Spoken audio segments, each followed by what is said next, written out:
I would like to call the Prince William County School Board meeting to order. First up, approval of the agenda, 1.02. Mr. Tracy Blake. Thank you, Mr. Chairman. I move that the Prince William County School Board approve the meeting agenda as recommended. Do you have a second? Mr. Chairman.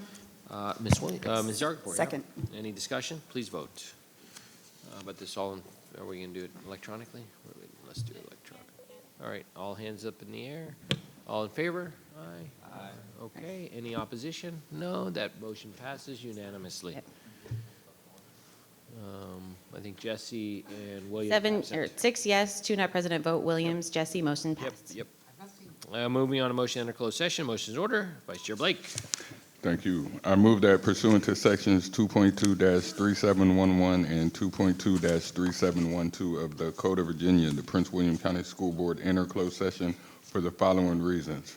1, to discuss with staff the assignment, appointment, promotion, performance, demotion, salaries, disciplining, or resignation of specific public officers, appointees, or employees of any public body pursuant to section 2.2-3711A1 of the Code of Virginia, and 2, to discuss and consult with legal counsel regarding requests for religious exemptions pertaining to specific students under sections 2.2-3711A of the Code of Virginia, and 3, to discuss with division counsel and staff actual or probable litigation and specific legal matters involving staff, students, procurement, and other civil litigation involving the school division under sections 2.2-3711A, 7, and 8 of the Code of Virginia, and 4, to discuss and receive briefings by staff members related to the security of school facilities, the safety of persons using such facilities, and the action taken to respond to such matters, where discussion in an open meeting would jeopardize the security of such facilities pursuant to sections 2.2-3711A19 of the Code of Virginia. Do I have a second? I second. Ms. Wall seconds. Any discussion? Please vote. Hands up if in favor. Vote is Okay. 6 yes, 2 not present vote. Williams, Jesse, motion passed. At this time, the Prince William County School Board will go into closed session and return in approximately 1 hour.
Good evening. At this time, the Prince William County School Board will re-enter open session, and it will be time to vote for, I need a motion from Vice Chair Blake on closed session certification, 801. Thank you. I move that pursuant to section 2.2-3712 of the Code of Virginia, the closed session of the Prince William County School Board meeting of November 18th, 2025, be certified by adopting the following resolution. Now therefore be it resolved that the Prince William County School Board hereby certifies that to the best of each member's knowledge, 1, only public business matters lawfully exempted from open meeting requirements were discussed in the closed meeting to which this certification resolution applies, and 2, only such public business matters as were identified in the motion convening the closed meeting were heard and discussed or considered by the school board. Do I have a second? Mr. Chairman. Ms. Zargarpur. Second. Okay, any discussion? Please vote.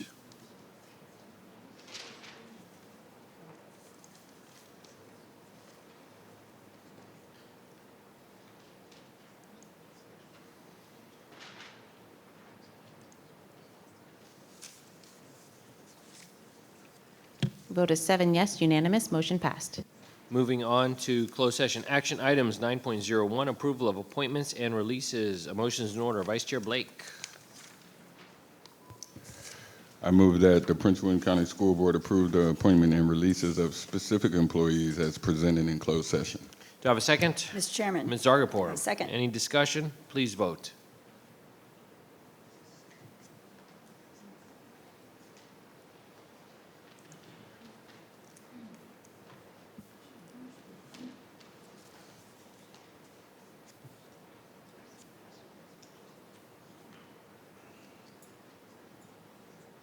Vote is 7 yes, motion passed. Next, we move on to 9.02, a motion is in order. Vice Chair Blake.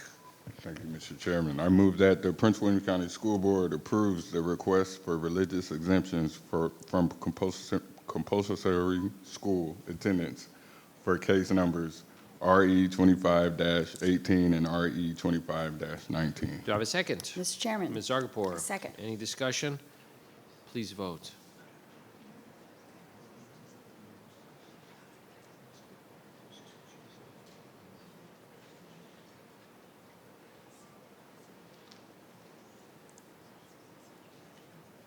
Vote is 7 yes, motion passed. All right, approval for legal counsel's legal recommendation. A motion is in order. Vice Chair Blake.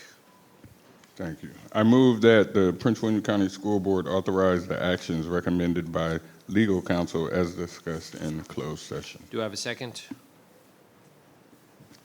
Mr. Chairman. Ms. Zargarpur. I second. Any discussion? Please vote.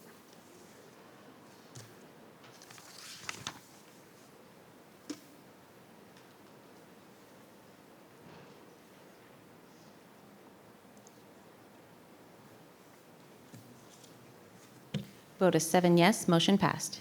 All right, at this time, we'd like to begin the Pledge of Allegiance. I'd like to invite our student representative, Karina Grover, from Charles Colgan High School, to lead us in the pledge. Pledge allegiance to the flag of the United States of America and to the republic for which it stands, one nation, under God, indivisible, with liberty and justice for all.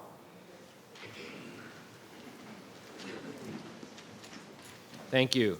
At this time, we're going to do Thriving Futures Focus. And folks, Thriving Futures Focus is our opportunity to highlight the exemplary work being accomplished in our schools that fulfill our vision that every student will graduate on time with the knowledge, skills, and habits of mind necessary to create a thriving future for themselves and their community. We dedicate this time during our meetings to recognizing students, staff members, and schools that have earned an honor or an award at the state or national level. Tonight, the board would like to acknowledge Tim Vaughn, Administrative Coordinator for Career and Technical Education, for earning the distinction from Project Lead the Way as the 2025 National Project Lead the Way Administrator of the Year. Let's give him a round of applause, folks.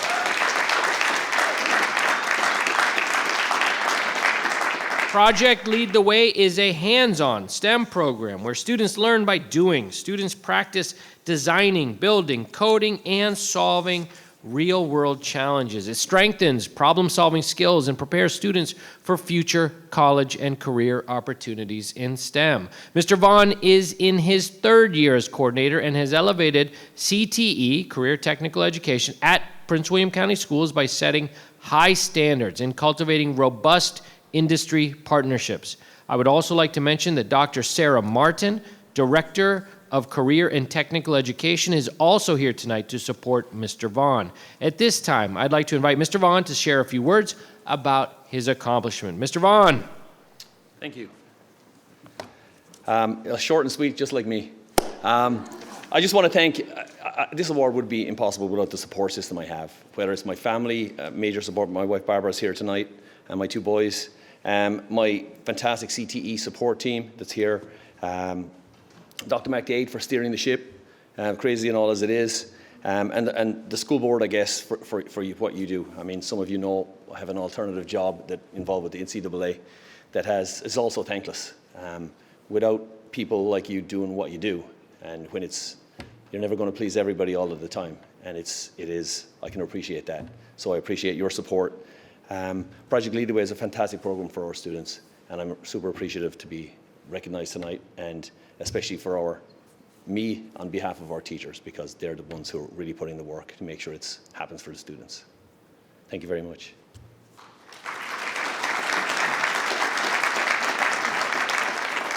Thank you, Mr. Vaughn, and congratulations. It's a terrific program that our schools do, and I know our students who participate in it truly enjoy it. Thank you again. I would like to now shift our focus and invite Mr. Justin Wilk of the Great Potomac District to please introduce his honorees for this evening. Mr. Wilk. Thank you, Chairman Lateef. Sponsored by the American Council of Teachers of Russian, ACTR, the Olympiada of Spoken Russian is the oldest ACTR program for secondary schools in the United States, dating back to the 1960s. Modeled after oral exams in the Russian educational system, the competition challenges students to demonstrate their skills in 4 areas: reciting poetry, conversational fluency on everyday topics, cultural knowledge, and reading comprehension and summarization. The Potomac District is proud to recognize Forest Park High School students who's demonstrated exceptional talent and dedication at the 2025 Olympiada of Spoken Russian. Our students earned a remarkable 27 medals in this prestigious statewide language competition. Among the student achievements, 17 students received gold medals, 7 silver medals, 3 bronze medals, 7 honorable mentions, and a class of 2005 graduate, Monica Ulias, was honored with an Outstanding Achievement Award for non-native speakers. Representing Forest Park tonight are Principal Richard Martinez, Assistant Principal Dr. Diane Maloney, Russian and German teacher Ms. Natalia Shamshina, and students from the award-winning team. I wish to invite Ms. Shamshina to introduce the award-winning students here tonight and share a few words on behalf of their achievements.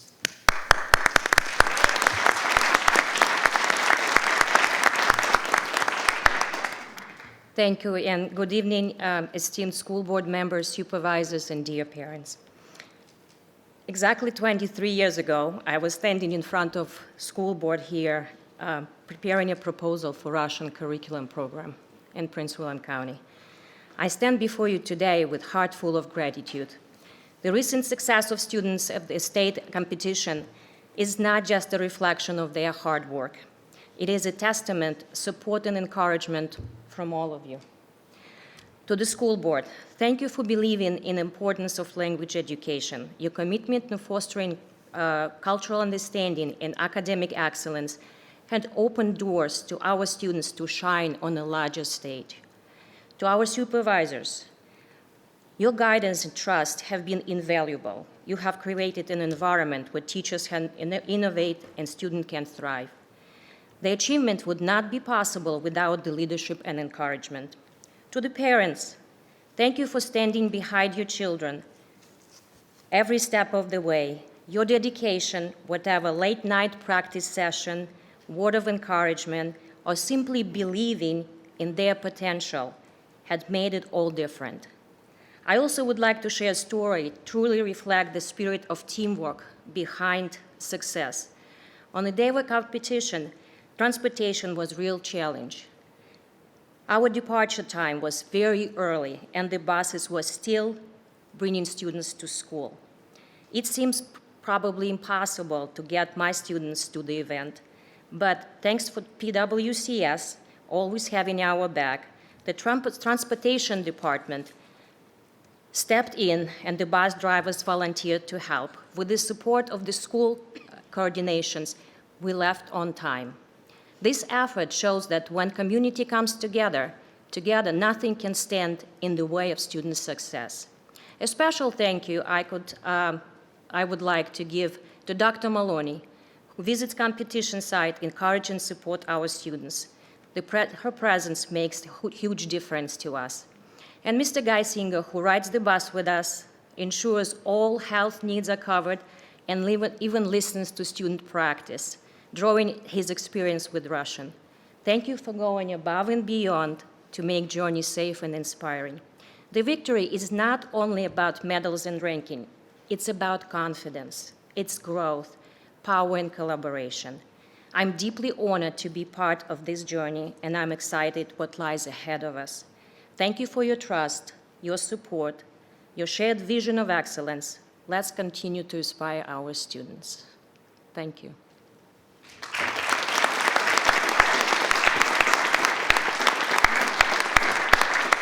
Hey, can you introduce each student, or they can each come to the mic They can and say their introduce names? How about that? themselves in Russian. They can Let's do they that. can do it in Russian. That's great. Let's do it this way. All right, let's do okay? it. Introduce Whatever you yourselves in can- Russian with your real name, but in Russian.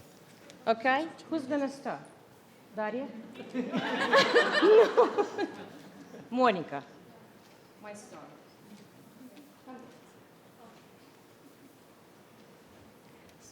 Здравствуйте, меня зовут Моника Лиас. Я учусь в Northern Virginia Community College.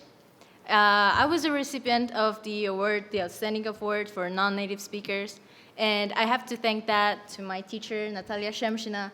She was the one who made me believe in myself and made it possible for me to achieve that. She really put a lot of patience and effort into all of us to get all the medals, all the honorable mentions. And I'm really proud to say that I was her student. And yeah, everyone should be proud of what they achieved. And learning a language is a really nice thing. Everyone should learn a language. And even if they're not perfect at it, it's just practice and a lot of dedication. But in the end, it's just being you and being confident in yourself. So congratulations to everyone. Congratulations to Ms. Shemshina for being a wonderful teacher. And thank you for the opportunity to be here.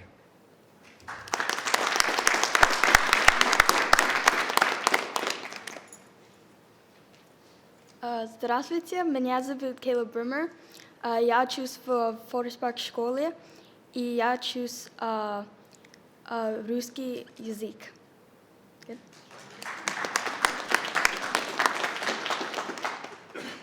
Здравствуйте, меня зовут Алиса Уралова, и мне 16 лет, и я хожу в Forest Park High School.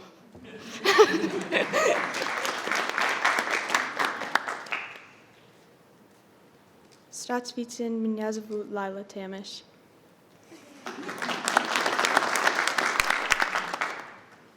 Здравствуйте, меня зовут Ленора Аптагров. Здравствуйте, меня зовут Мара, я учусь в Forest Park школе, и мне 15 лет. Здравствуйте, меня зовут Томас, мне 15, я учусь в Forest Park школе. Здравствуйте, меня зовут Эва, я учусь в Forest Park школе. Здравствуйте, меня зовут Лара Гибсон, и я учусь в Форест Парк школе. Здравствуйте, меня зовут Дарья Адлер, и я учусь в Форест Парк школе.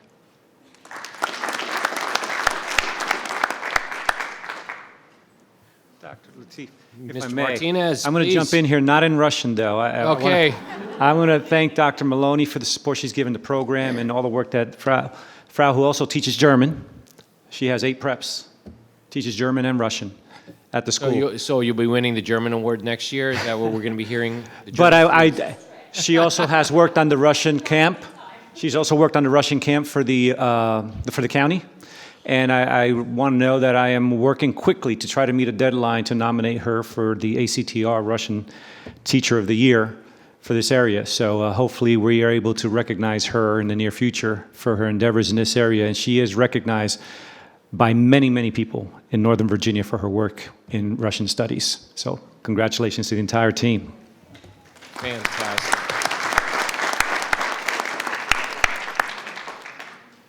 Well, excellent. Thank you, Mr. Wilk, and congratulations to the Forest Park team. I have to say, in the 7 years I've been doing this, or almost 8 years, this is and will be one of the most memorable nights. I truly appreciate you all for the work you've done. You are truly inspiring to all of our students and to this entire community. Thank you once again. At this time, I'd like to ask those involved who've won. We're going to take some. First, I want to thank and please stand all of our family members for our this gold medal team. Stand in recognition of their support. All the parents and family and teachers and everyone here who's in support. Clearly, they wouldn't have been able to do this without you all, so thank you so much. At this time, I'd like to, Dr. McDade will share a few words, and then we'll take some pictures. Thank you so much, Mr. Chairman. I first want to recognize Mr. Vaughn. So I remember visiting Mr. Vaughn's classroom when he was an award-winning CTE teacher right here in Prince William County Schools prior to him becoming an administrator. So this is really exciting to recognize him as the 2025 National Project Lead the Way Administrator of the Year. So this is two awards of the year for you, both teacher and administrator. You really reflect the impact of leadership on our students, and you've done so much to expand CTE experiences for our students. So I'm just so proud to have you leading the way in Prince William County, and congratulations to you and the work that you continue to do in service of PWCS students. And to our Forest Park students and Ms. Shamshina, I don't know if you remember, we had an opportunity to meet at the Forest Park Multicultural Night, and I was so impressed with your students then. I just want to congratulate each and every one of our students here tonight. What a remarkable accomplishment. You each embody what we strive for in every PWCS learner, which is global competence, and you make us incredibly proud. So congratulations to each and every one of you. Congratulations, Mr. Vaughn. I'm grateful for the example that you are setting for your entire school community. Job well done. We are PWCS proud. I'm going to introduce Jen Wall of the Gainesville District to speak her little Russian to you I all. just want to say spasiba for coming in tonight, and хорошо. Thank you, guys. Let's do some pictures.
No, this is perfect.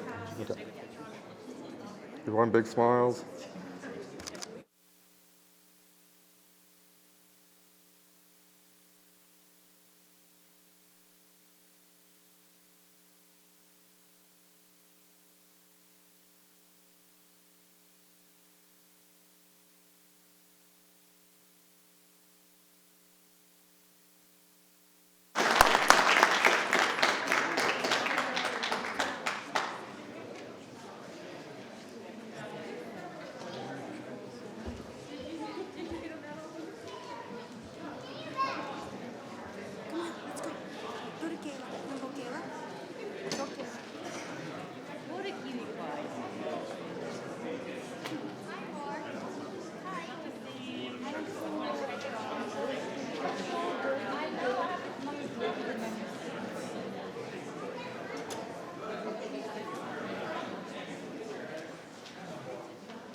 All right.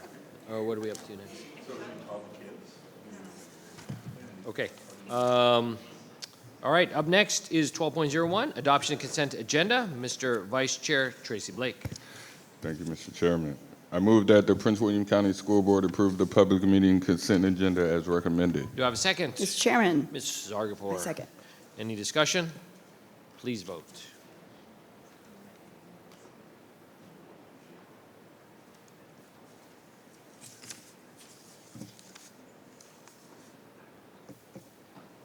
Vote is 7 yes, motion passed. Okay, great. Citizen comment time up next. Those citizens who've signed up in advance with the clerk may address the school board this evening when they are called to the podium. The citizen comment period for regular school board meetings is 1 hour, and citizens may speak on agenda items or other topics germane to the operations and policies of Prince William County Schools. Please use proper decorum and manners while at the podium, or you will be asked to step aside. We ask that the audience please be respectful of each speaker and refrain from any clapping, cheering, or jeering to avoid disruption of the meeting. If you do not do so, the board will recess, and I'll ask that the room be cleared to restore public order. Tonight, we have 6 citizens signed up to speak. When I call your name, please come to the podium and state your name and address for the record. Per policy 134, the time allotted for each speaker will be 3 minutes. At the 3-minute mark, I do cut the mic. It is not because I'm rude, it's just because that's what we do for each speaker has 3 minutes. And so I appreciate your understanding on that. I'll call the first, I'll just tell you the order of the 6 or 5 that we have, 6. And then you can come up to the seats in front if you'd like, or come from your seat when it's your turn. Manon Davis, Larina Clark, Jay Coburn, Jessica Shar, Lindsay Ann Leachy Lunsford, and Blake Hara. We'll start first with Manon Davis.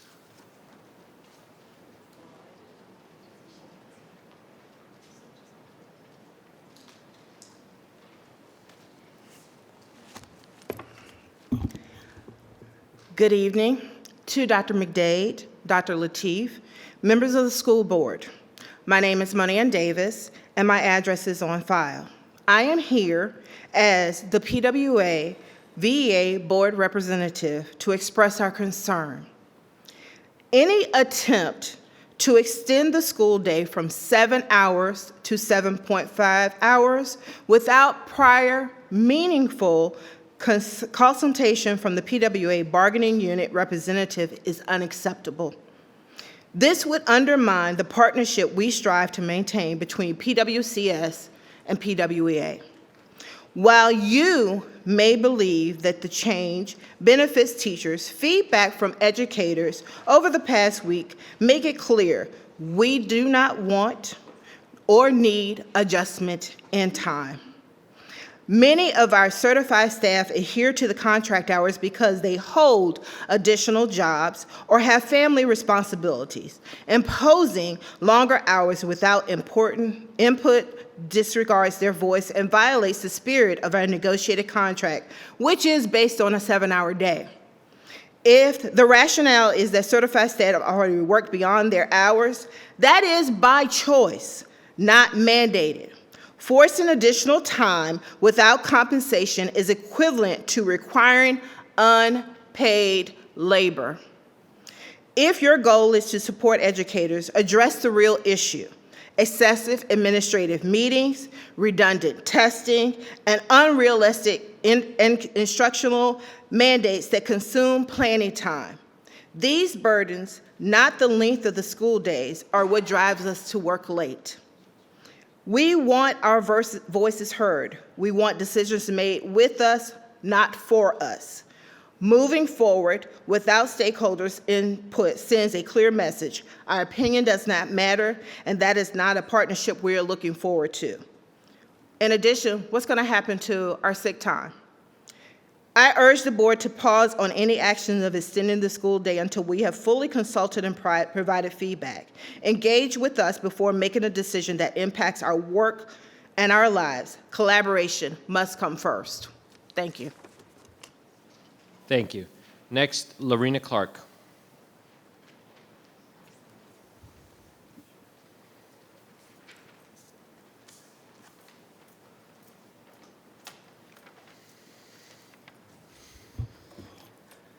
Good evening, Dr. McDade and board members. My name is Lorena Clark, and my contact information is on file. I'm here because our priorities are upside down and our students are paying the price. We're hiring more administrators while classrooms struggle for basic resources. Our mission is simple, to educate students, yet we're drowning in data that lacks context and meaning. 10-minute walkthroughs and snapshots of my smartboard do not measure learning. They measure compliance. Science cannot be understood in a sound bite, yet these observations derive decisions. Grades don't tell the real story either. Students with multiple missing assignments still advance, even when they fail SOL exams. This teaches them one thing: effort doesn't matter. Then they hit high school and crash because they've never learned how to overcome failure. Instead of adding layers of administration, why not send people into the schools to help students read at grade level or master math skills? We have instructional coaches who've never taught the subjects that they're coaching. They're not even really coaching, they're gathering more data. We've spent taxpayer dollars on high-quality instructional materials that teachers are forced to use, even though experienced educators have created effective materials for years. These purchased programs often fail because they're designed by people far removed from the classrooms. Meanwhile, elsewhere in the county, propane and electric buses still sit unused. Fuel pumps break down repeatedly, and experienced teachers are leaving because this top-heavy system, Prince William County, is not thriving, it's barely breathing. This is not sustainable, and every dollar spent on bureaucracy is a dollar taken from the students. Every mandate that ignores teachers' expertise is a step backwards. If we truly care about student success, we must invest in classrooms, not spreadsheets. We must trust the teachers, not micromanage them. I urge you, rethink these priorities, put resources where they belong, into the hands of those who teach and the students who need us the most. Thank you. Thank you. Jane Coburn.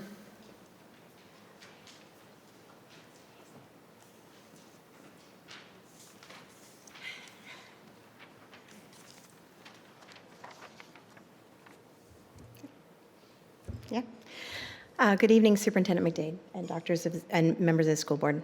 If I make a mistake, by the way, I'm very tired. It was a long day, so I appreciate your patience.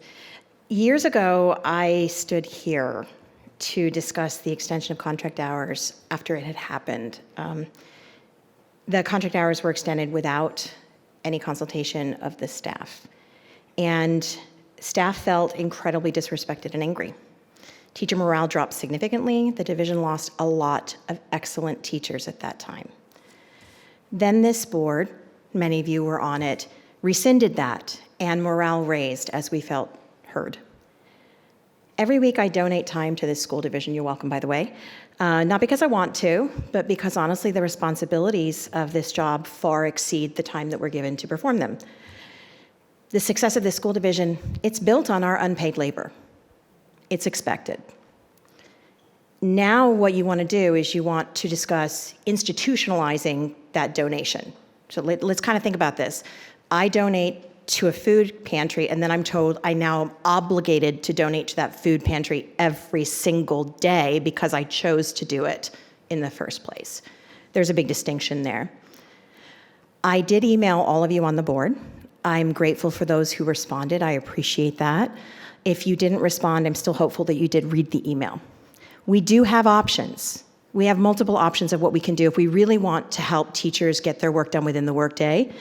We could stop adding new tasks without removing any, because that happens all the time. We could get rid of some of the data spreadsheets that suck up all the time. We can end the micromanagement, like writing up objectives for 6 subjects a day in elementary school that the kids don't even know how to read.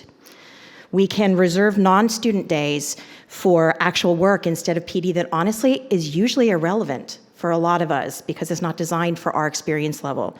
We can shorten the school day by 10 minutes because that 10 minutes that was added on years ago for Snowmageddon, we have never once used it. And we don't need it. There are options that can respect teachers, that can pull the pressure back, that can show us that we're valued, and that doesn't include making us be here instead of letting us choose to be here. Thank you. Thank you. Jessica Shar. Sorry. vowels in my name, I'm sorry. It's Cher. Jessica Scher. There you go. Good evening, school board. I'm here to talk about collective bargaining. Collective bargaining matters in PWCS because it gives teachers a real voice in the decisions that affect their work and their lives. Instead of having changes handed down without input, it brings everyone to the table to talk through issues and find solutions together.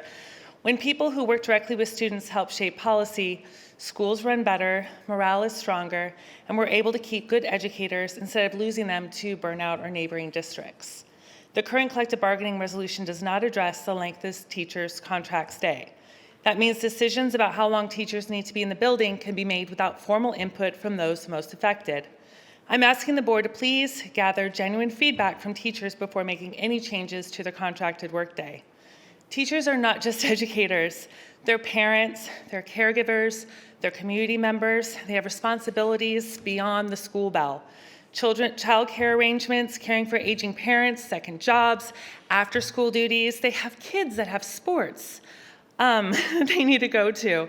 In Northern Virginia, even a small change in dismissal or workday times can significantly alter traffic flow and commute times, and that impacts our staff's mental health, family stability, and retention. Extending the workday without teacher input would cause real hardships for many employees. Additionally, with the salary cap lifted and teachers now able to transfer all of their years of experience to nearby districts, the risk of losing staff is higher than ever. If PWCS suddenly makes changes that disrupt teachers' lives, we should expect an increase in resignations and transfers that will cost this division. So I ask, why vote now on changing the teacher contract day? Why not wait for the next round of collective bargaining, when teachers' voices can be at the table and ensure that any decision reflects collaboration rather than unilateral change? Listening to teachers is not just respectful, it's smart policy. It keeps classrooms staffed, protects morale, and ultimately supports our students. I have 3 kids currently enrolled in PWCS schools, and they absolutely love their teachers. Please show them the respect they deserve so we can keep them in our schools. Thank you. Lindsay Ann Leachy Lunsford.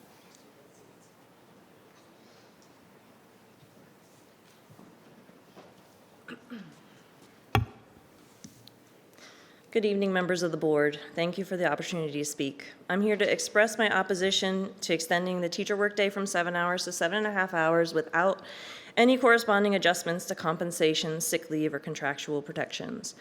It is important to note that our district already exceeds state-required student seat hours by a substantial margin. When the school day was extended several years ago, again without any corresponding increase in teacher compensation, we surpassed the minimum instructional hours requirements by hundreds of hours annually. Teachers have already absorbed that additional time as a professional courtesy and a demonstration of our commitment to students. To now propose yet another expansion of the workday without compensation ignores that history and further widens the gap between state expectations and what our district demands of its educators. Extending contract hours without fair compensation will only accelerate the the decrease of teachers' morale in PWCS. Educators are already expressing frustration and fatigue, and proposals like this send a clear message that their time is undervalued. This has real consequences, and we are seeing more teachers consider and follow through with leaving Prince William County to neighboring districts like FCPS, where more experienced educators earn higher pay for the same 7.5-hour contract day. If PWCS continues to increase expectations without increasing compensation, we risk losing exactly the experienced, high-qualified teachers our students deserve. Adding 30 minutes to the teacher workday without additional pay is in effect a pay cut. It increases workload while keeping compensation stagnant, and it sets a concerning precedent for how we value educators' time and expertise. Similarly, extending the required workday without adjusting sick leave or other benefits further erodes the fairness and balance of our current contract provides. This proposal will create significant logistical problems for our high school programs. High school sports practices traditionally begin between 2:10 and 2:15. Extending the teacher workday to 2:30 will directly conflict with those schedules. Students will be left unsupervised between 2:10 and 2:30, an unacceptable gap in safety, especially since coaches are expected to remain at school until 2:30 and still begin practice immediately after. They would then be double dipping, being paid both teachers Thank you, and coaches. Ms. Lunsford. Thanks. Blake Hara.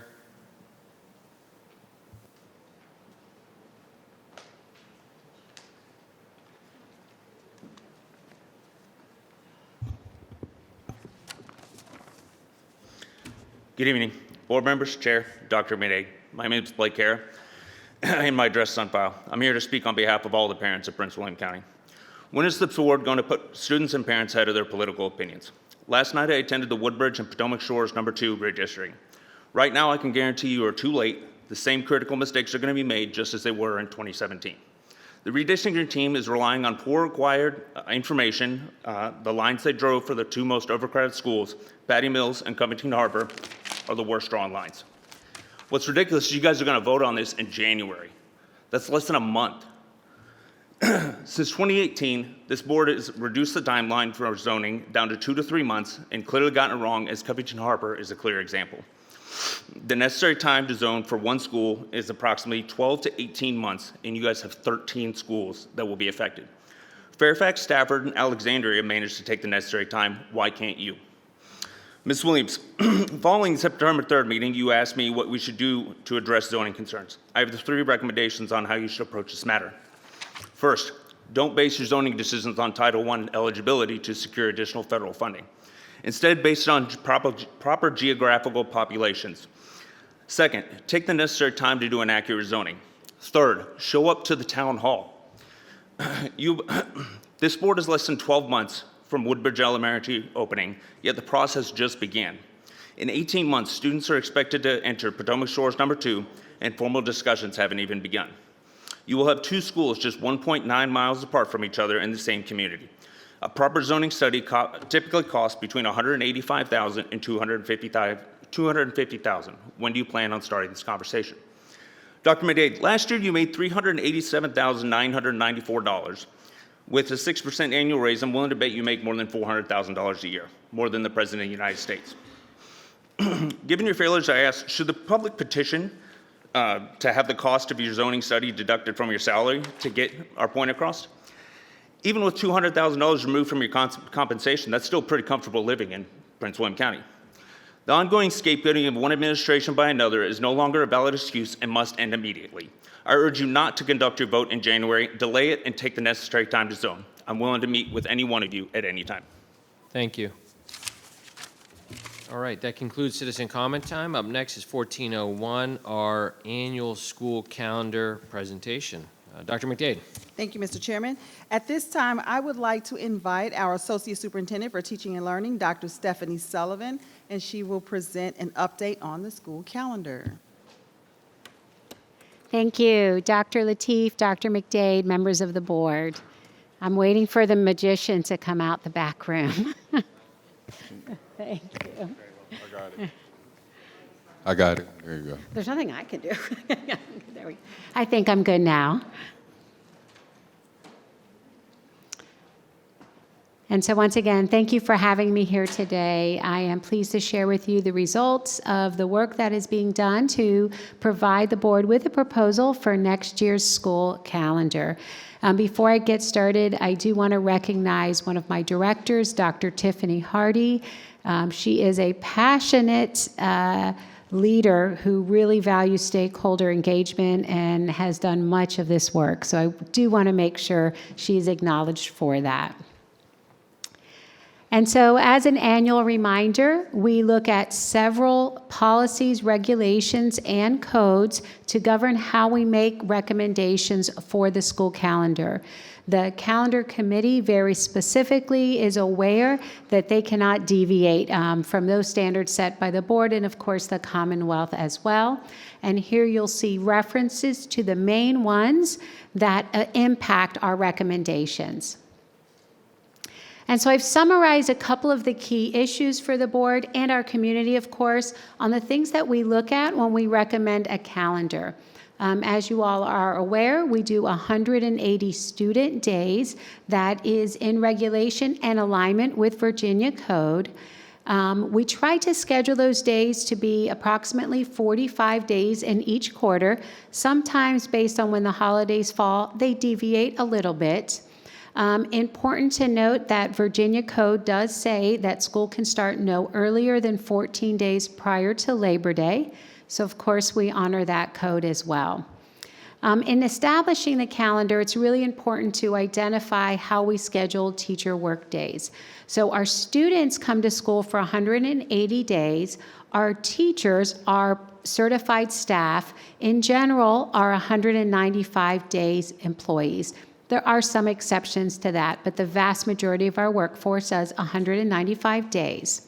So that's 15 additional professional development / work days above when students report. 5 of those days are teacher prep days before the school year starts.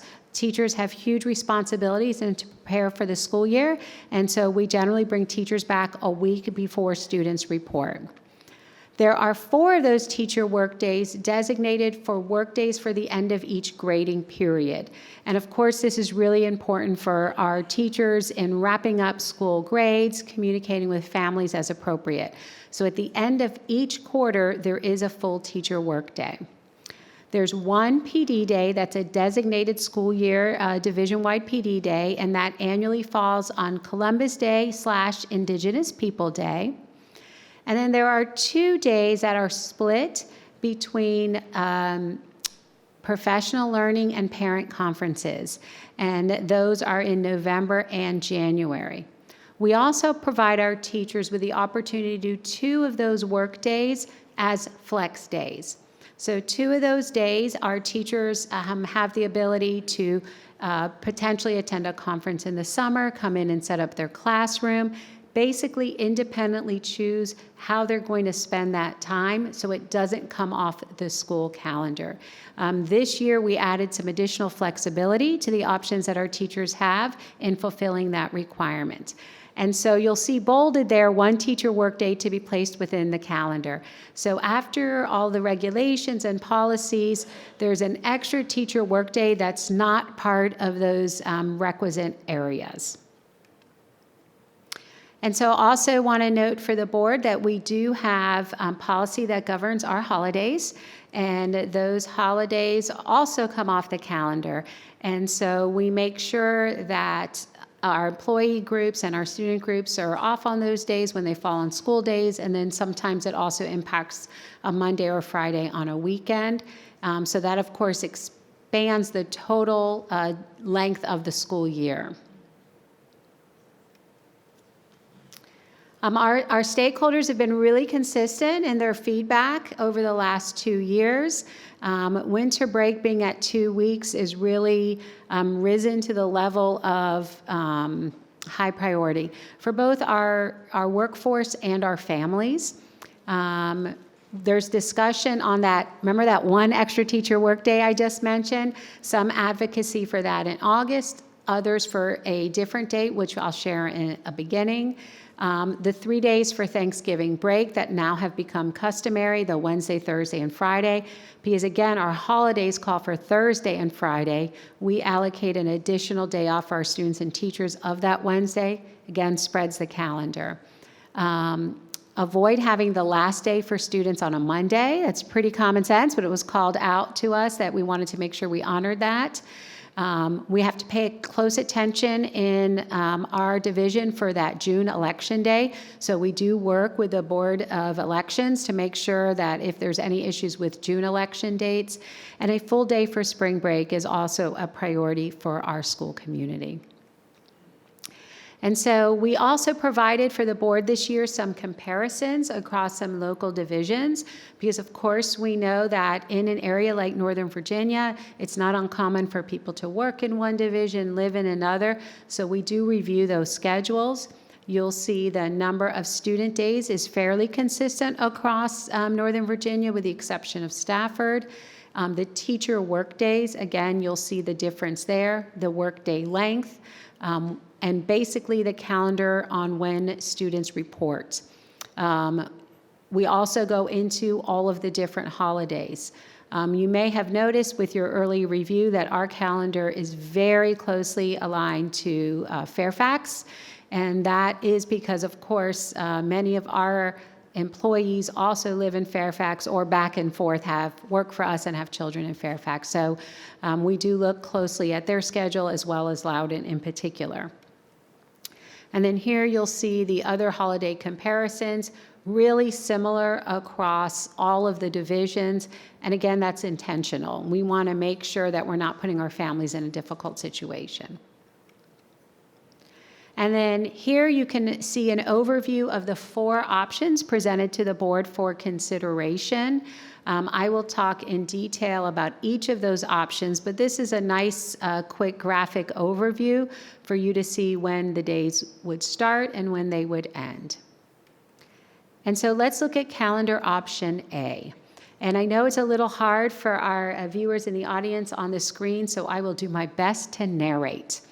So the best starting point in looking at the calendar is August. So you will see when our students start and that week of pre-service that I spoke to you about earlier. You can see the week identified and that day that students start.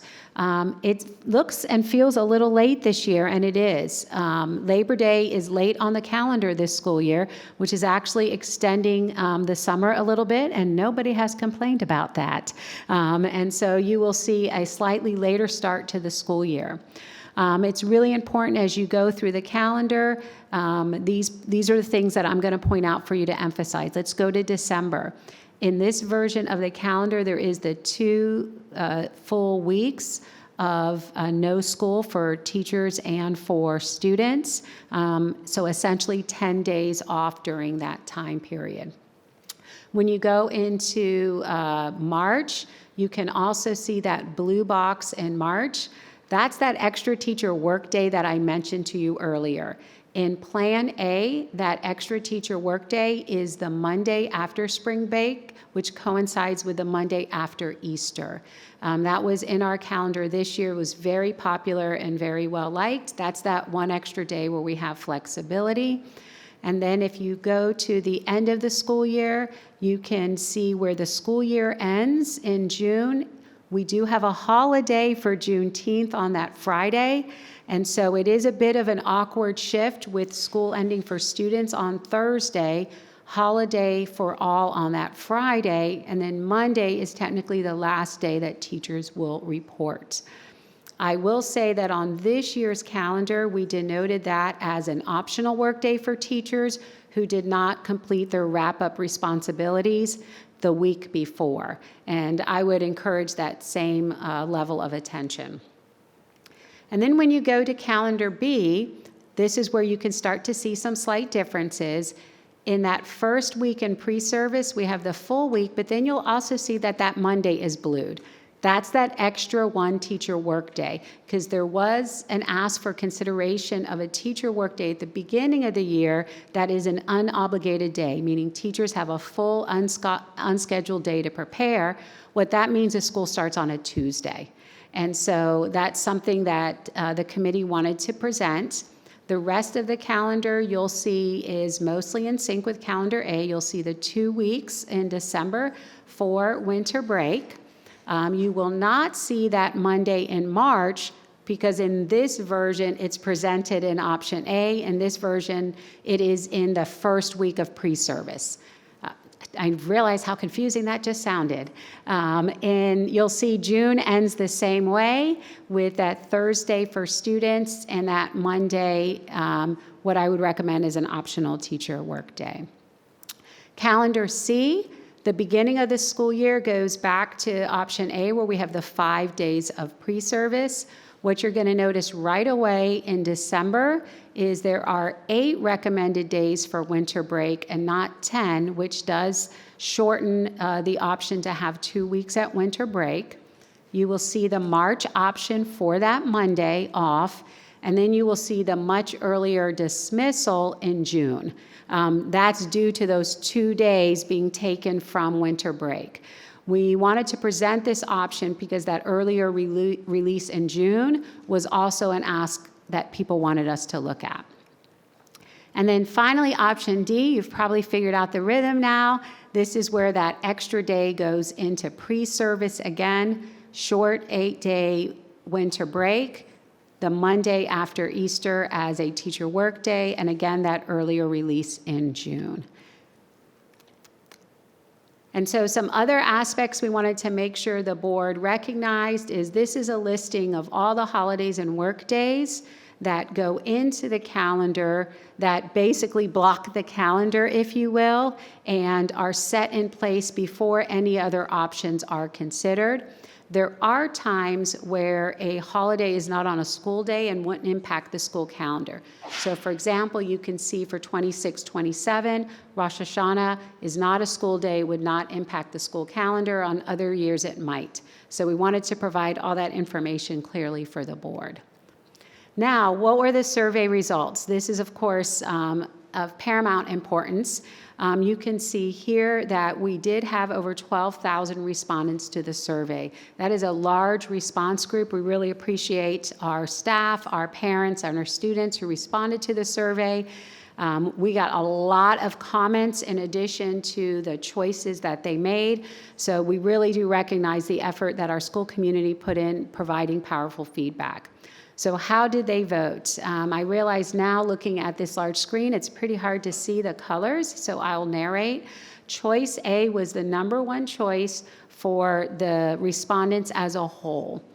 And just to refresh your memory, choice A has the 5 work days in the beginning of the year, the 2 full weeks of Christmas break, or winter break, the Monday after Easter as a teacher work day, and with that ending, that brings in that Monday that I think we can be flexible in. When we broke it down to students, parents, and teachers, parents overwhelmingly chose option A. That was the choice that, without question, their comments supported that as well. Our staff alternatively chose option C, but their comments made it clear that their concern was that Monday coming back after students got out. So that's why I want to offer the recommendation to make that an optional day, because that was the primary reason our faculty and staff chose option C. And our students, interestingly enough, it was a small group of respondents, they chose option B with the extra teacher workday on that Monday and school starting on Tuesday. But when you looked at all the respondents, option A was the preferred choice for the majority of our stakeholders. Some themes within the comments, I've mentioned this before, lots of opposing perspectives. Our community recognizes that with every opportunity for there to be a holiday or a work day comes a lengthening of the school day. And so more comments on that this year than in the past, well, at least the past 2 years. And so there are communities recognizing that tension point of every choice during the year expands it. There was encouragement to align with the other school divisions, and as I mentioned, the options are very closely aligned with the other school divisions in the northern region. Again, lots of comments on the 2-week winter break, and so that's also why you're seeing those options less popular, with the exception of option C for the teachers. And that workday after spring break, people really recognized that decision in this year's schedule and would love to see that continue. And I am happy to answer any questions that you may have about the calendar or the calendar process as you prepare for the next board meeting to vote. Ms. Tredenick. Hi, Dr. Sullivan. When you guys put out the survey, do you know how many questions it was, what the length of the survey was?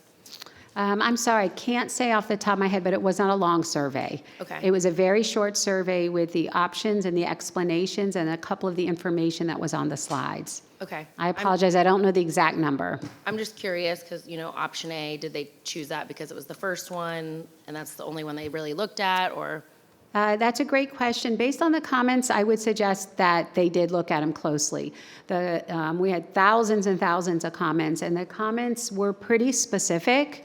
about what they liked and didn't like in the different options. So could there be some? Perhaps, but I do think the majority of respondents did read because their comments reflected a pretty deep level of understanding. Okay, and you said between C and D, there's just that one day difference. Between C and D, let me go back a little just so I can point it out to you really quickly. Yes, so in C, we've got the 5 work days at the beginning with school starting on the Monday, the 8 days in December, the holiday on the Monday after spring break, and then the earlier release because of the 8 days. In D, you'll see that day up front, not the Monday after the holidays. Okay, Okay. thank you. You're welcome. I mean, I think typically, if you remind us year to year, the one that's always the most popular, and I think a couple of them or 2 or 3 of them have the 2 weeks break. Yeah, That's right. usually the number one thing. Right now, number 1 was A, Yeah. and that does have the 2 weeks of winter break. It has, honestly, the schedule worked out well. It has the opportunity for that Monday after spring break to be a teacher work day. The one negative that we did here was the concern for that Monday after students were released and that holiday on Friday. Sure. Okay, great, thank you. Yeah. Any other questions? Mr. Wilk? Yeah, hi. Thank you, Dr. Sullivan. Was there, for next year, I know it's not on a weekday, but it is over a weekend. Is the calendar going to recognize Lunar New Year on the calendar? It is. Thank you for asking that. Had an opportunity to collaborate with my colleagues in communications, and yes, they will make sure that it is denoted on the calendar. And we also put out what holidays are being celebrated during a period of time so that our faculty and staff are aware that students may be celebrating various holidays. Yep. Thank you. Ms. Wall? I wanted to go back to the comment about students liking the Tuesday start. I know this is something we talked about last year as well, especially for the little kids where, Monday to Friday is quite a long grind. I see, from option A to option B, it looks like moving the Monday after Easter up to be 6 days in the beginning is the main change. Yes, ma'am. Are there any other options that could be considered to start on a Tuesday and yet? Well, certainly we could move the 5 days of the teacher workday further out. So, for example, right now the teacher work week starts on that Monday. We could shift that, which would then bring those 5 days into the beginning of the subsequent week. There was definitely pros and cons and some pretty strong comments from families. So we certainly recognize the positives of that. We would love the teachers to have that work day. However, there were families concerned with the way daycare arrangements work, and they're having that one odd day that made it really difficult. So it was more of our families that had concerns about the Tuesday start. So is pros and cons to both scenarios. So strong feelings on both sides of that one issue. I would say much more in favor of the Monday start. That wasn't equivalent in comments. There was recognition of the positive attributes of the later start, much more in favor of a Monday start. Okay. Yeah. Thank you. That clarifies that issue for me. Yeah. I appreciate it. Mr. Wilk? Did I? No, okay. Dr. Sullivan, hi. Quick question again. Looking at the jurisdictions that we have side by side in comparisons, especially on slide 7, do we know if any of the other 4 have half-days in their school systems? If they have half-days, it is not denoted on their student calendar for us to, I know we, of course, have some local knowledge in that space, but they don't denote it that way on their calendar for us to be able, I could certainly follow up with some phone calls before the next board meeting. I would greatly appreciate Yeah, that. no problem. We'll put that together and share that with the board as soon as possible so you can add it to your consideration. Ms. Zargarpur? I can speak to the half-days I knew because you could. I work in Fairfax where we have them. We get them once a month, It's only in elementary, and it's to accommodate the extra training that has been required from the VLA and some of our math initiatives that have been coming forward. So I don't know that that's going to continue next year, but I would love to know if you find something out, please share. Will do. It was not denoted on the calendar they published, but again, we will contact each district and share that information. Okay, thank you very much. Thank you, Dr. sir. Sullivan. Thank you, Dr. McDade. Next, we're moving on to agenda item 14.02. Members of the school board have requested to receive information on Teacher Contract Day. This is an informational presentation, and no vote will be taken on this topic today. Dr. McDade. Thank you, Mr. Chairman. In response to the board's request for information on the Teacher Contract Day, I would like to invite our Chief Human Resource Officer, Dr. Donna Eagle, to provide information to share with the school board. Good evening, Dr. Lateef, members of the board, and Dr. McDade. Tonight, I will be presenting an overview of our contracts and working day lengths for our certified staff relative to the Commonwealth of Virginia. I'll be covering how Prince William County Public Schools compares to other divisions across the Commonwealth and also in our region.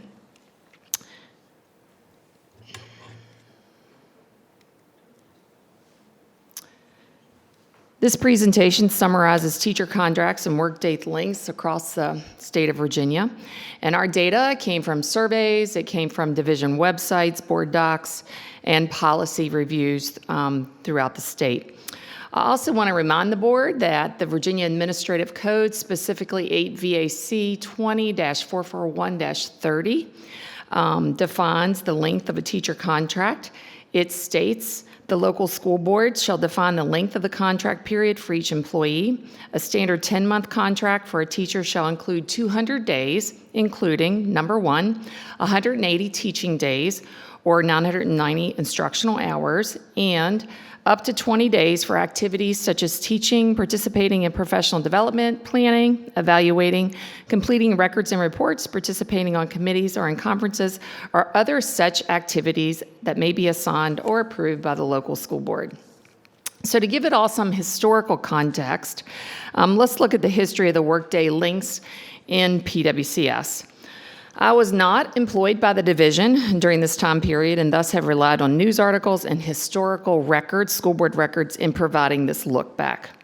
Before 2012, certified staff had a 7-hour workday, which is inclusive of a 30-minute lunch. In February 2012, during a period without step increases, teachers participated in a work to the rule campaign that was designed to encourage them to work only contracted hours. In March 2012, the board approved a step increase and extended the workday to 7.5 hours. In May 2016, Mr. Wilk introduced a motion which passed by the newly elected school board to reinstate the 7-hour workday for teachers. Currently, this is a look at our whole workforce. The workday lengths for the various job classifications. Our teachers do work 7 hours, which includes a 30-minute lunch. Our substitute teachers work 7.5 hours with a 30-minute unpaid lunch. Our teaching assistants work 7 hours with a 30-minute unpaid lunch. Just want to note that our teaching assistant schedules will be changing next year with the 26-27 school year, and their workday will increase to 7.5 hours in the 26-27 school year with a 30-minute lunch. Administrator length of day is 8.5 hours, including a 30-minute unpaid lunch. Classified staff, excluding our teaching assistants, work 8 hours, including a 30-minute unpaid lunch. And these distinctions reflect the various roles and responsibilities across the division. The next slide summarizes our bell schedules. So student arrival and dismissal times and our teacher arrival and dismissal times. So our bell schedules and teacher report times and dismissal times vary by school level and site. This table provides a summary of schools and their student and teacher arrival and dismissal times. You may remember that the school day was increased by 10 minutes in May of 2014 from 6 hours and 30 minutes to 6 hours and 40 minutes. At that time, comparisons with other school divisions showed that the length of PWCS school day was shorter than most in the region.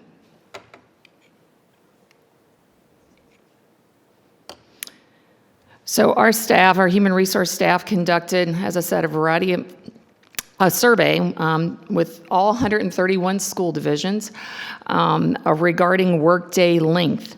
The majority, 110 divisions in the Commonwealth, have a 7.5-hour workday, including lunch. Only 2 divisions in the Commonwealth of Virginia, Prince William and Williamsburg-James City County, have a 7-hour workday. Other divisions range from 7 hours and 15 minutes to 8.5 hours, but these day lengths are much less common.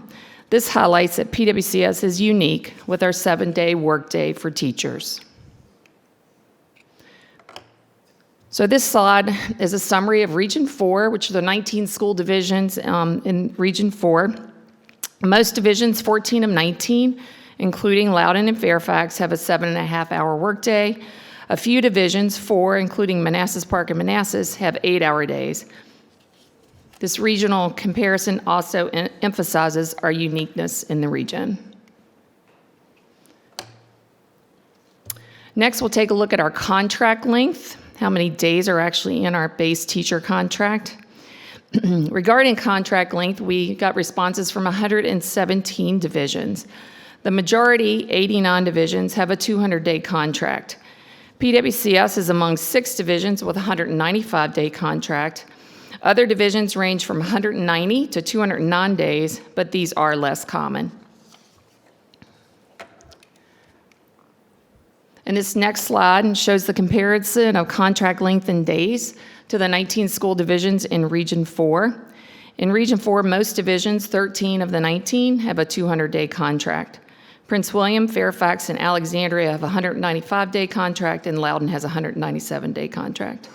This data provides important context as we consider any changes to our contract length.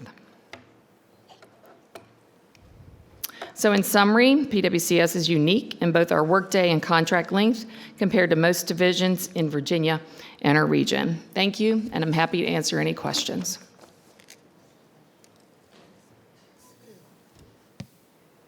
Ms. Trudetting. Can you go back to the slide that compares the different jurisdictions? You mentioned WJCC. Yes. Do you know the population there as far as how many students, how many teachers? Dr. Ryer, do you know? I know you used to work there. I'm sorry, what? There's 16 total schools, according to Dr. Ryer in Williamsburg, James City. Okay, all together. Combined. Mm-hmm. Okay. Thank you. 12,000 students.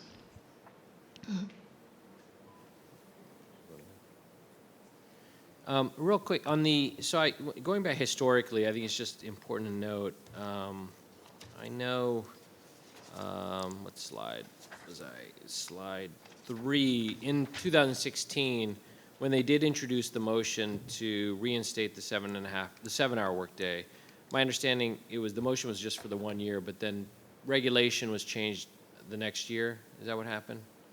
I believe so. The regulation actually wasn't introduced, Dr. Lateef, until, hang on here, I have it. Regulation was introduced October the 10th, 2018, that defined the workday as 7 hours. Okay. Prior to that, there was no definition in the regulations. Correct. This regulation didn't exist. And then, Dr. Eagle, when folks come here to work in our school division, what are the things that, as folks say, you know, why I chose to come to Prince William County to work, what are some of the top things that they report? Well, certainly competitive pay and benefits. As you're aware, Dr. Lateef, we've made significant strides in ensuring that our pay and benefits are regionally competitive. So I'm really proud of the work that's been done there.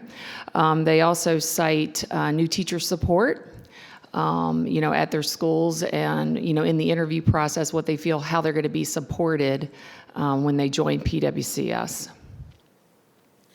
Dr. Eagle, on who's 8.5 hours? 8.5? One division. I don't have that information. I mean, I don't have it with me. I have it. I can provide that to the board. So in our region, I was looking, the 8 hours are Alexandria, Manassas City, Manassas Park, and I think Fauquier, is that correct? Correct. Yeah. And how do they do their lunch? What do they do in that extra hour? I'm not well versed on the specific structure of their teacher day, but state code, does call for the unencumbered lunch, so I'm sure that they do have a 30-minute lunch built into their teacher day. Okay. And then, I'm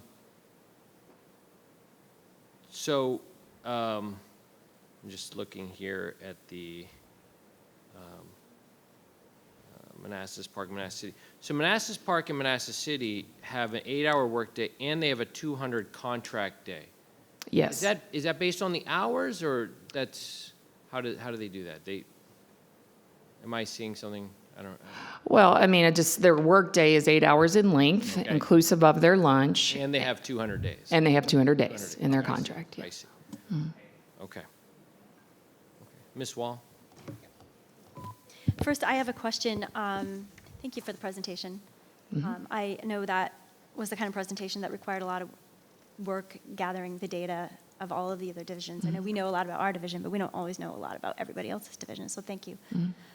This first question is on behalf of Ms. Williams, who is unable to be here tonight, but she wanted to know, could the division come up with sample schedules at elementary school, middle school, and high school, so staff would have an idea of what it may look like to have an extra half-hour day, extra half-hour added to the school day, whether that would be like 15 minutes before and 15 minutes after. I mean, I can see from this data that schools there's some flexibility when teachers can arrive, but that was her question, is could we give some idea of what a sample schedule might look like at each level? Sure, we can collaborate with the level office and come up with some sample schedules. Okay, thank you very much. And then I had a question.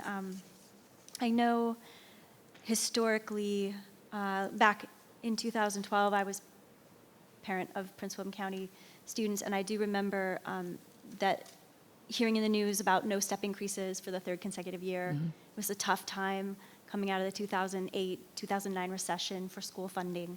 But things are different now, and at least have been since I've been on the board. Could you give us a little bit of context for where we are on salaries now relative to where we were, including the raises that we've given over the last 5 years or so? Sure. As the board's aware, we had regionally competitive pay as one of our initiatives in strategic plan Launching Thriving Futures that was begun when Dr. Meade joined the division in 2021.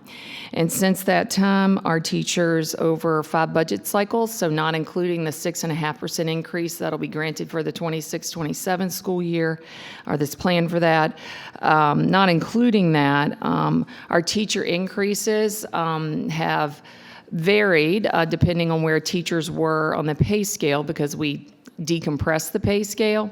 And so our mid-career teachers in this 5-year period of time raises have been 42%. In those 5 years, a cumulative of 42%. And all teachers, except those at the very top, would have received a minimum of 25%. So in the 5 years, between 25 and 42%. Our teachers have realized those raises to bring us, as a leader in compensation in the region and in the Commonwealth. Let me just weigh in on that real quick. So I think even more specific than that, our first-year teachers coming summer, will be the highest-paid first-year teachers in the state. This past summer, they were the highest paid. The entry is the highest in the Commonwealth, yes. And then our mid-level ranges and our upper levels compared to regionally, I think we're ahead of. The top of our scale is the highest in the Commonwealth. The top of our scale is the highest in the country. Yeah, the middle of the scale, we're still continuing to work on it, but we've made tremendous strides, and that's why those teachers have experienced the largest raises too, as we decompress the scale and move teacher salaries. And we're getting closer competitively with everyone Yeah. in the region. Yes. On middle of the well as well. Yes. Robert, can we ask what is the starting salary? 62.5, it might be 62.5, 63. 62,587. For, And does that for include the a high- bachelor's For a degree. first-year bachelor's teacher. in- And a master's is 6,000 more. Okay, and is there any hiring bonus or anything like that on No. top of that? Okay, thank you. Sorry, Ms. Wall, I interrupted you. That's okay. No, it's good because we were all on the same topic. Mhm. So, I had a question about collective bargaining. The teacher contract length of day, is that an acceptable bargaining topic? Remind me, this is probably a Wade question. Or is that precluded by the specifics of our collective bargaining agreement? This, employee schedules are a reserved right to the school board as a managerial right, and it's not something that can be a topic of bargaining. Okay. That's what I thought, but I wanted clarification on that. And then, and then I guess a follow-up, and that's, I think I know the answer, but would be, is there anything in the collective bargaining agreement that would preclude the board taking action on this kind of issue, should we decide to do that? No, ma'am. All right, thank you. Okay, Mr. Blake? Thank you, Dr. Eagle. I just want to ask about, I'm just looking at this slide with the current workday lengths for PWCS. And so next year, the TA, and explain to me, the TA is there to support the teacher, right? Like, what is the job of the TA, is what I'm asking. Because why is the TA going to be there longer than the teacher? I don't understand that. I don't understand that, and Well, I think the TA's roles do vary by the specific type of TA that they are. We have kindergarten TAs, we have special Right. education TAs, but certainly a, teaching assistant assigned to a kindergarten classroom is going to work really closely with the teacher of record in that class in providing instruction okay. for those students. So they wouldn't need to be there longer than the teacher. Absent any change in the length of contract day, yes, the teaching assistant contract day next year for the 26-27 school year will be 7.5 hours long, and the teacher would be 7. Correct. So, I'm saying, so what would they be supporting for that half hour? The teacher still that's not there? I don't understand.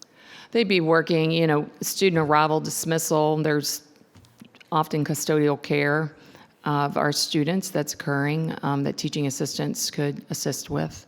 They could work with students after school,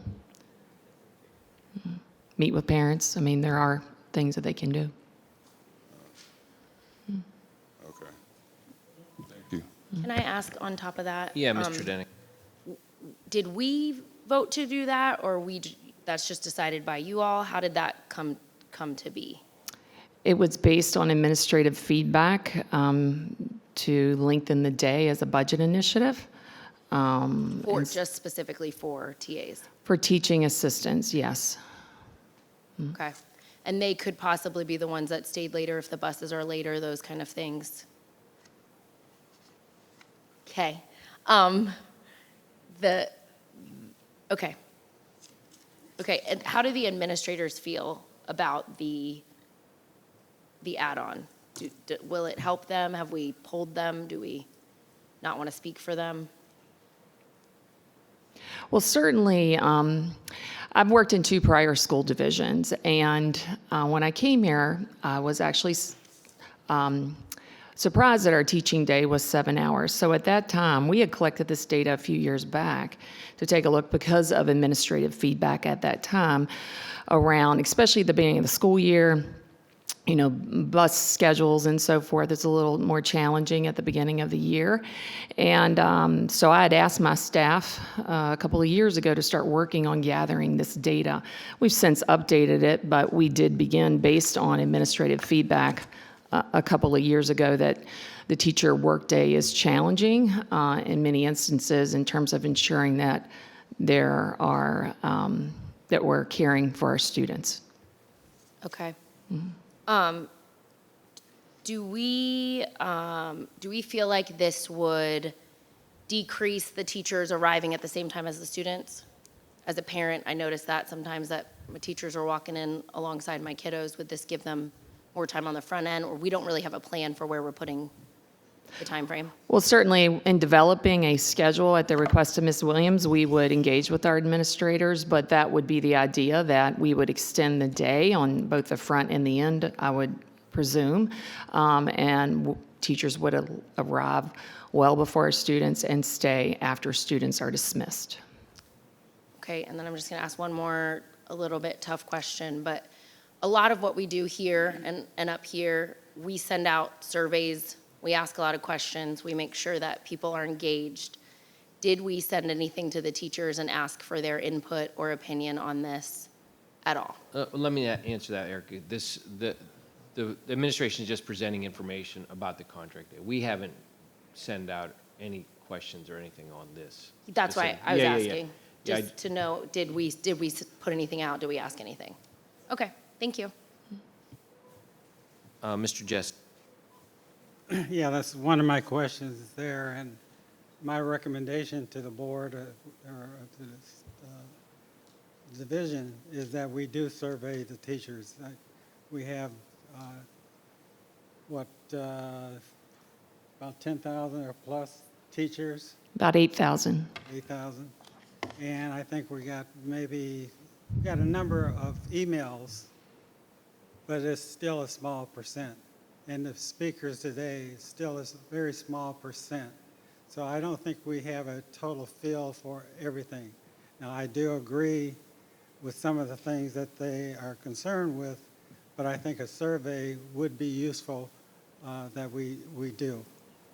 The other thing I'm seeing, or don't fully, I would like for us as a division to address the concerns that seem to be coming from the people who submit the emails.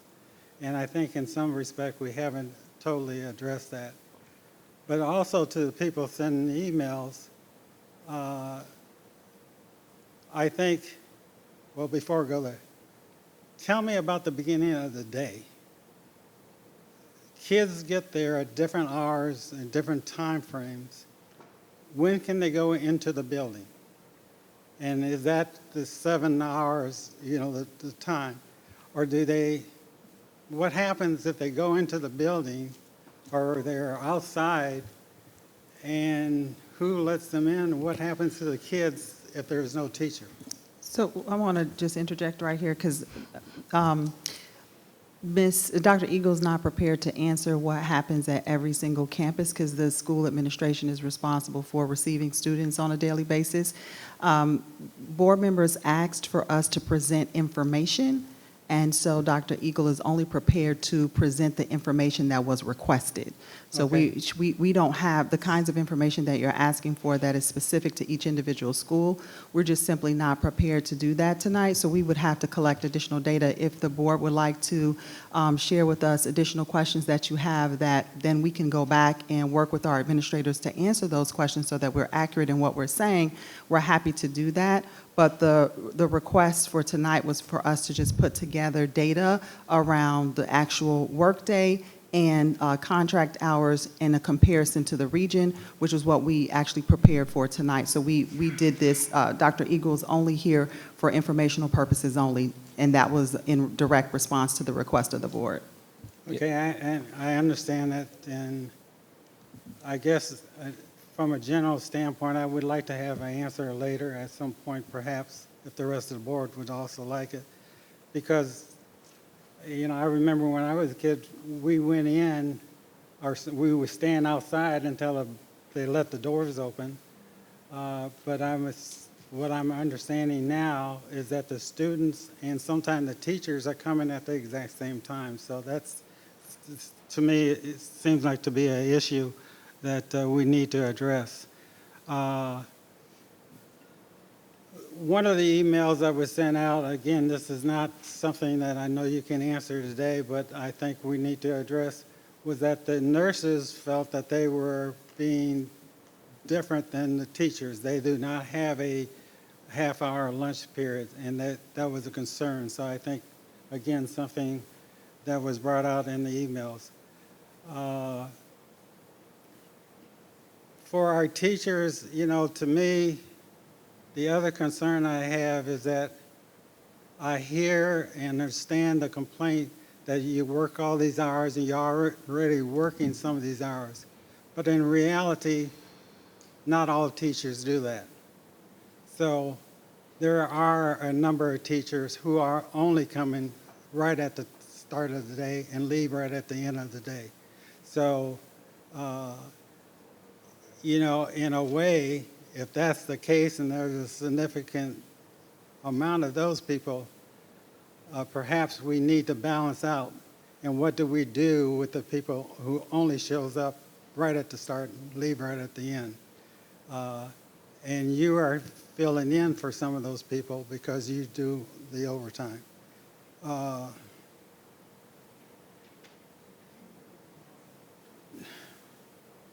Those, again, I would like to just, as we study this more, look at the emails, address some of the complaints in emails for us, because we don't have the answers for some of these things. But my understanding, for example, is that we're not losing teachers like at the higher rate than the other people. More teachers are coming into Prince William County than are leaving Prince William, and they are coming from Fairfax and some of the other school districts. So the impression that sometimes we get is that we are losing teachers. I don't think that's an accurate statement, but I would like to have an answer to that also. So those are some of my concerns. Thank you. I think you'll hear a report on teacher retention in Dr. McDade's presentation tonight, but we have improved our teacher retention significantly over the past 5 years. And I think our teacher retention is better than the Commonwealth average and better than the national average. Yes. Is that correct? Mm-hmm. Okay. You know, I was one of the ones who requested this information. I think it's important for the public to know that. So, you know, I answer to everyone in the county. I answer to the public. I answer to the teachers. I answer to everyone in the community. You know, I'll be frank. I didn't know we didn't do an 8-hour workday.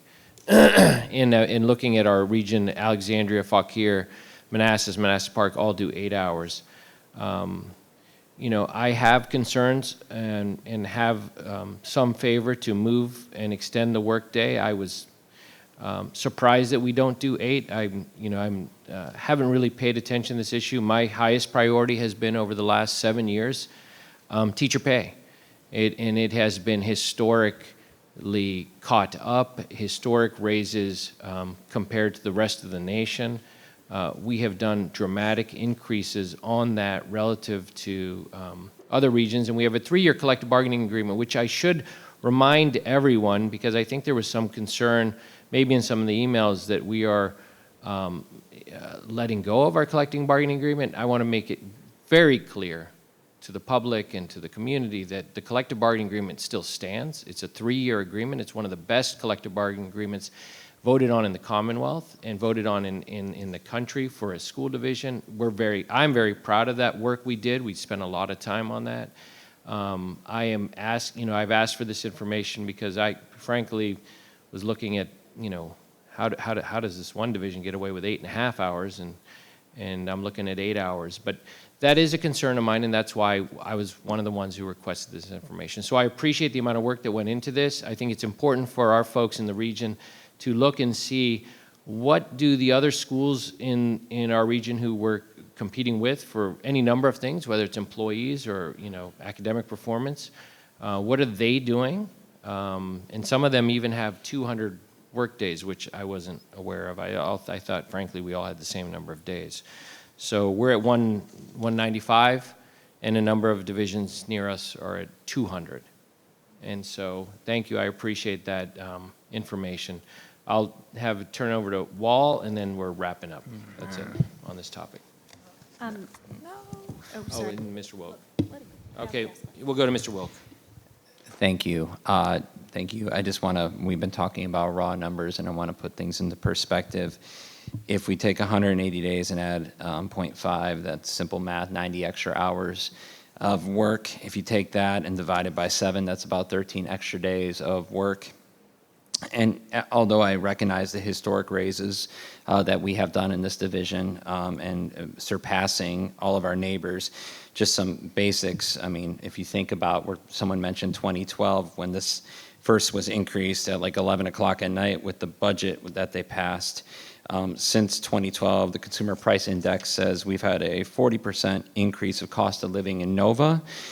And according to the median home value in 2014, it cost $327,670 to buy a home. Today it is $569,000. So just wanted to put those numbers in perspective as we talk about this. Thank you.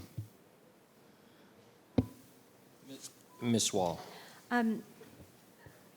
As I reflect on the challenge of meeting the needs of students, which above all should be and is our primary goal, how can we effectively meet the needs of students? In context of what has been shared about, well, first, our salaries are competitive, our raises are historic, teacher voice has been amplified through collective bargaining, some would say.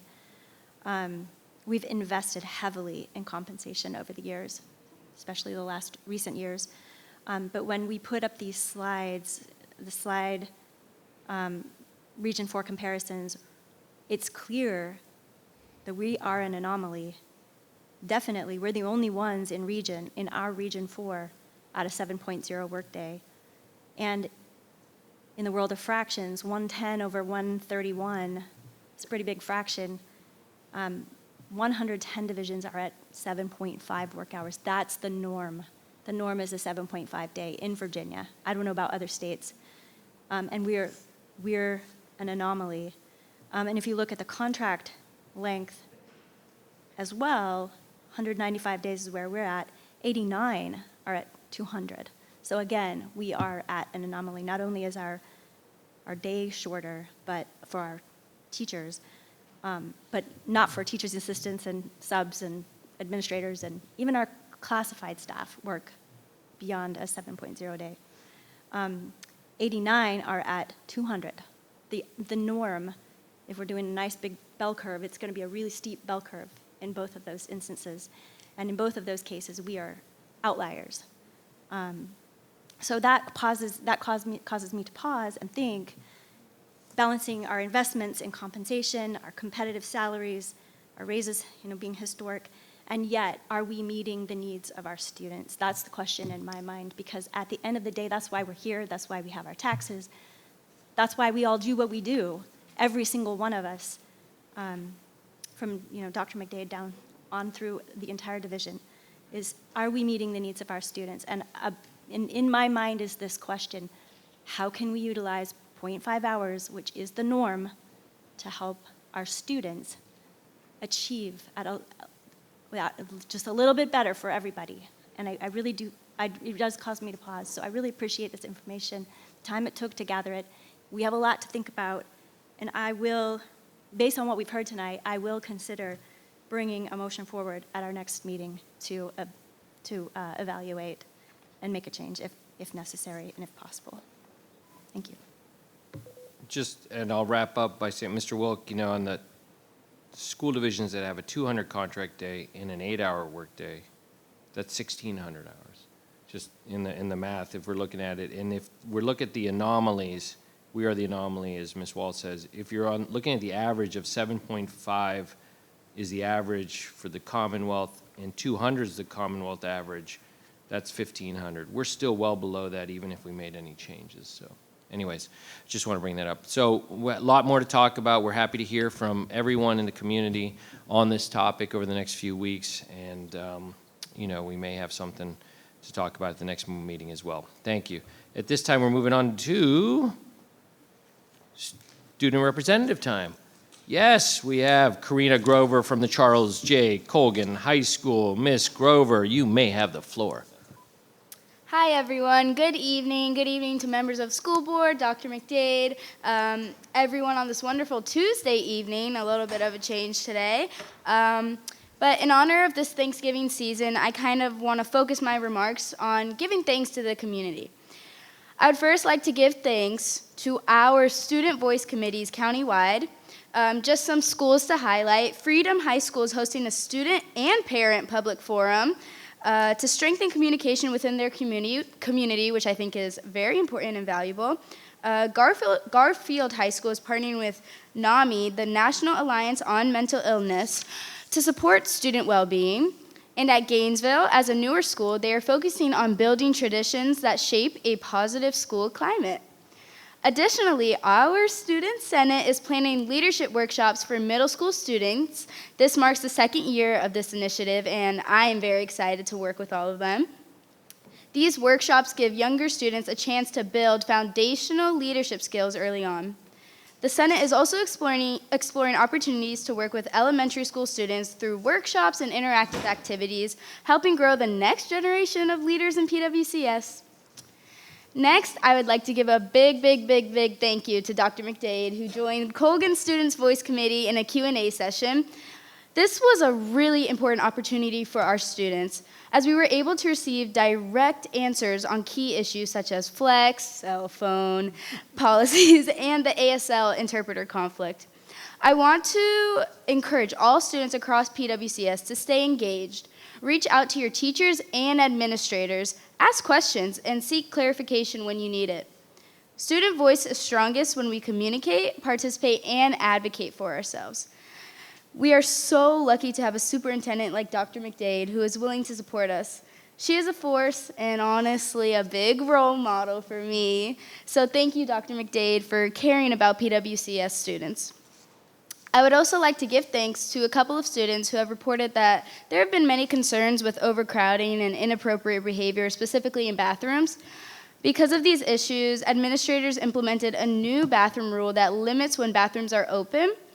While students very much appreciate the efforts to improve the safety, there are concerns that this policy may actually be increasing the problem than solving it. For example, the student noted that bathrooms are now more crowded and students are spending significant time waiting in line, which is time that should be spent learning. Bigger schools like Woodbridge and OP are hurt by this the most, as it limits the learning experiences for all. I thank students for reaching out to me about issues in their school, and I urge you to all have conversations with administrators in your school to advocate for change. In addition, I would like to thank my school's Principals Advisory Council for an amazing meeting, which gave me the opportunity to hear directly from leaders in our building. At this meeting, I had the chance to listen to parents, teachers, and administrators share their perspectives on important school issues. I also had the opportunity to hear our principal's budget report, which was incredibly valuable, actually, in understanding how Colgan's funds are distributed and how those decisions impact students. I've never been a numbers girl, but this was interesting to me. I want to emphasize that every school has these councils, and I strongly urge every student, parent, member in the community to attend a meeting and use their voice. These councils provide a meaningful opportunity to speak directly with school administrators and get some questions answered. Now, as we look at the 2025 strategic plan, there are several highlights worth celebrating and appreciating. First, those annoying attendance letters that my parents actually did receive. They work. Our division saw a 6.7 decrease in absenteeism. Yes, 6.7.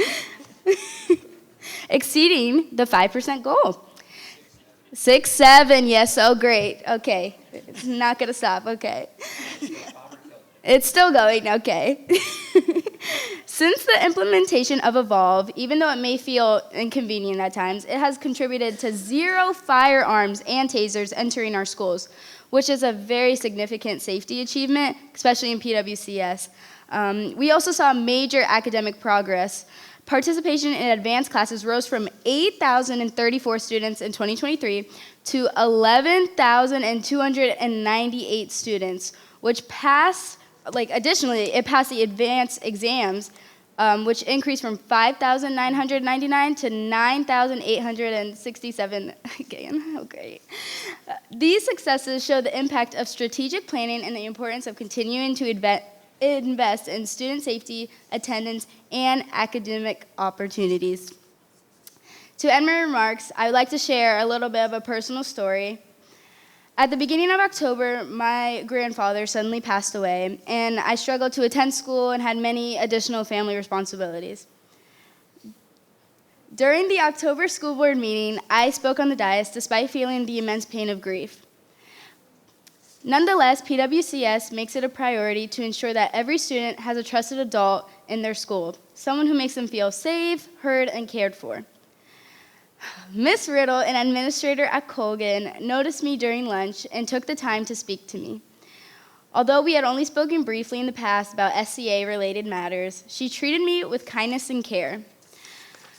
She let me share my feelings and assured me that she would always be there to support me. I share the story not for sympathy, but to remind students that sometimes events can happen that are beyond your control. And you may feel weak, overwhelmed, and you can't control everything. You may even feel alone, which is similar to what I felt. But PWCS is here to support you, and just as they supported me, I can go to school, and I don't feel the need to stay at home anymore or be alone because I know PWCS can support me at school.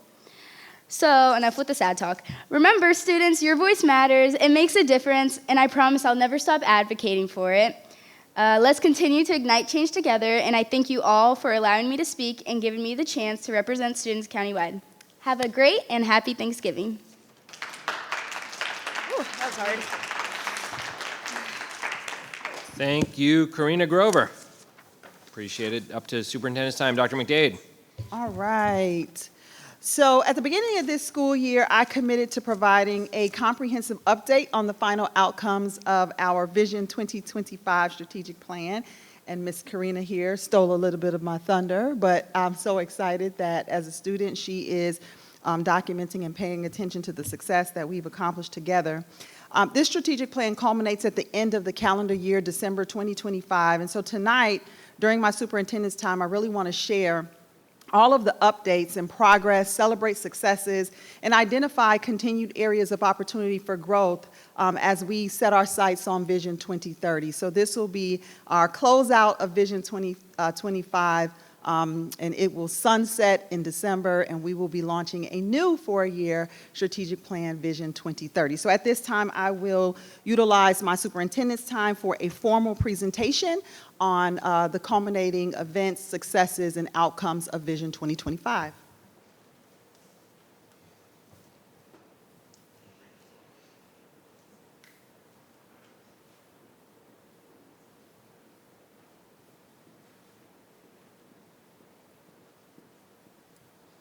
All right. So this is really an exciting time for me because, I've had the opportunity to sit and reflect with our team. And even with so many of our parents, we've held about 17 total, I believe, community parent roundtables and community forums to get feedback on Vision 2030. And during that time, I had an opportunity to kind of walk down memory lane with some of our parents on Vision 2025, recalling the excitement around the launch of that vision and everything that we focused on. And so tonight will be an opportunity to take a look back at 2021 to 2025, really focusing not just on statistics, but on strategies and priorities and everything that we've accomplished collectively as a school division. So this presentation will be long, spoiler alert, and it should be because we are covering a 4-year period of tremendous amount of work that has gone into realizing Vision 2025. And together we've built some incredible momentum, and there's a lot to celebrate as we plan ahead for Vision 2030. Of course, I want to start with our vision for Prince William County School to ensure that every student graduates on time with the knowledge, skills, and habits of mind necessary to create a thriving future for themselves and their community. And those are not just words on the page. What it means is that if students matriculate through our system, when they leave, our job does not end when we hand the diploma on the stage. If we have prepared our children well, they should be able to go on and acquire rewarding careers through multiple pathways of their choosing, experience economic mobility, and live a purpose-driven and fulfilling life. And that's what this vision represents for Prince William County. A few fast facts on Prince William County. We are the second largest school division in the Commonwealth of Virginia. We're the 34th largest in the nation, and we are the most diverse county in the Commonwealth of Virginia and the 10th most diverse in the nation. Our students represent 159 countries with over 170 languages spoken. Our enrollment back in 2023 peaked at just over 91,700. Now we're just over 90,000, reflecting the changing landscape of Northern Virginia and the decline in birth rates across the country. In PWCS, we do believe that our superpower is our diversity, and you'll see projected here the diversity of our population that I just described. Our minority students have increased from 72% at the launch of Vision 2025 in 2022 to 75% now in 2025.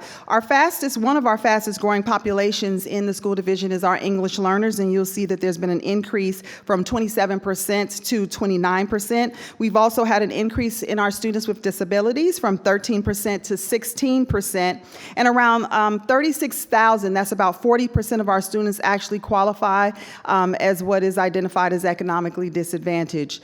This diversity really brings unique needs and requires targeted support within our school system. PWCS is the largest employer in Prince William County, growing from when we started the strategic plan, we were at 12,138 full-time employees, which would include 6,541 actual certified teachers. That was in 2022. To now, we're over 13,000 full-time staff, including 7,970 teachers today, and a total workforce of nearly 20,000 when we include our subs and temps. So together, these facts really underscore not just the diversity, but the strength of our school community and our county. We have 6 core values in Prince William County, which include equity, inclusivity, innovation, integrity, resiliency, and well-being. And these are the principles that define our division and undergird our ongoing success. As a part of the development of the strategic plan, we also developed the profile of a graduate. And the profile of a graduate really guides us in preparing students for life after Prince William County. And it describes in our vision, when we talk about habits of mind, that represents our profile of a graduate. It describes the habits of mind we seek for our graduates, and those habits of mind include being critical thinkers, responsible digital citizens, innovators, visionaries, resilient individuals, and global collaborators. And we are confident that students who embody these traits will not only realize the vision of Prince William County Schools, but go on to achieve success in life after PWCS. We have 4 key commitments in the strategic plan, and these key commitments will continue to ground us in Vision 2030 as well. And so the presentation will be broken into 4 components to represent each of the 4 key commitments and what we've accomplished to date across those 4 commitments. Those commitments include learning and achievement for all, positive climate and culture, family and community engagement, and organizational coherence. We also have pretty lofty goals in the 2025 strategic plan. They're called our WIGs, our wildly important goals. And our singular most important goal is 95% on-time graduation rate. So you'll see that's the number 1 goal as highlighted in the 4 disciplines of execution. Every organization should have wildly important goals. You will see some other sub-goals throughout the evening, but these are our wildly important ones. And these unify our priorities that guides our decisions and actions for students across every grade level. In order to achieve a 95% graduation rate, and you'll see that any school system in the nation will have strong targets for on-time graduation. After all, the goal is as students matriculate through our system, we should be graduating them on time, prepared for success post-secondary. The essential drivers of this number one goal is reducing our chronic absenteeism by 5%. We know that students who are in school on time every day will be on time for graduation. We also wanted to address the fact that our English learner dropout rate was significantly higher than every other student population group in our county. So we set this as a wildly important goal to decrease English learner dropout rate by 10% over the course of the 4-year strategic plan. And we also established a goal for 85% proficiency on SOL across core content areas. Again, these were some pretty lofty goals, especially considering that the 2025 strategic plan launched during the pandemic. We were just coming back to in-person learning, and we had a lot of learning loss there, but yet we wanted to make sure that we set our expectations high for our students. So I'll go through some of where the data shows we currently are as it relates to our wildly important goals, looking first at chronic absenteeism.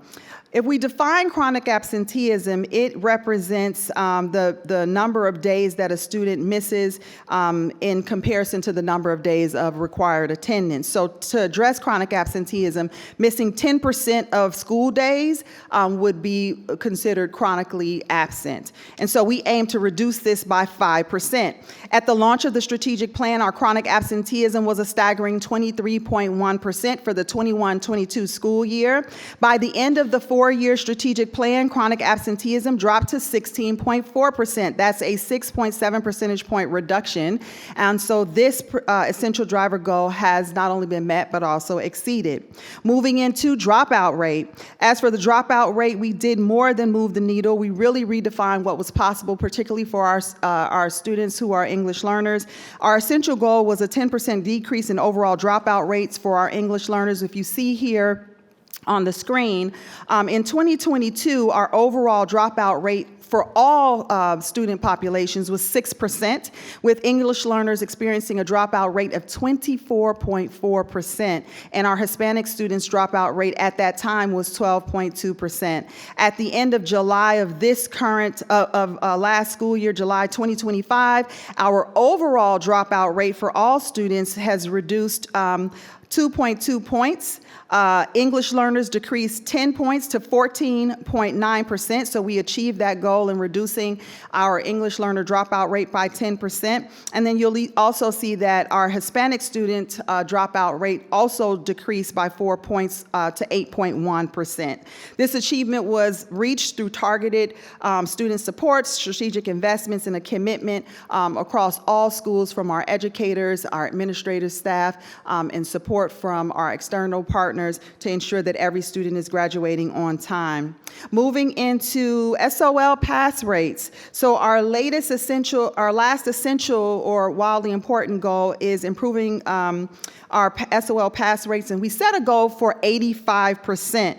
In 2022, PWCS SOLs rated as following. In reading, we were at 75%, writing 69%, history 69%, math 67%, and science 63%. And during the life of the strategic plan, we saw some of the most significant improvements in our student performance. So you'll see here where the most growth occurred were in writing, math, and science, which reached their highest performance over the course of the last 4 years. Our writing scores rose by 6.5 points, reflecting our literacy efforts. Math pass rates increased by 7 points, marking a strong recovery post-pandemic, and science improved by 6.4 points, which is noteworthy progress. I do want to address the fact that reading did remain stagnant. You'll see we were at 75 and we're at 75.5%. So we didn't meet our goal of 85%, which we knew was a stretch goal. But what I will acknowledge in the hard work of our educators across all schools, what you'll see is that Prince William County Schools, for the growth that we have over the last 4 years, we have improved, or our students are growing at a faster rate than our our regional peers. So if you look across school divisions across the region, you'll see growth over the last 3 years to the tune of about 2 to 3%, whereas we have doubled and in some cases tripled that in Prince William County as you look at our writing, our math, and our science scores. In terms of literacy, it's important to note that just 2 years ago, we implemented the Virginia Literacy Act, and I will say that we're seeing some promising data that's coming from our early literacy results, where we're seeing stronger readers and writers in the early years that will be matriculating through our system. So we are confident that as we move it, we were expanding now VLA to middle schools this year, and so we are confident that we'll be seeing leaps and bounds in reading as we see the return on investment from the VLA. Moving into graduation rate. And just another finer point I want to put on SOL, because we didn't reach the 85%, that is a goal that you should expect to see continue in Vision 2030. Closing out our wildly important goals is graduation rate. So the goal for graduation rate was 95%.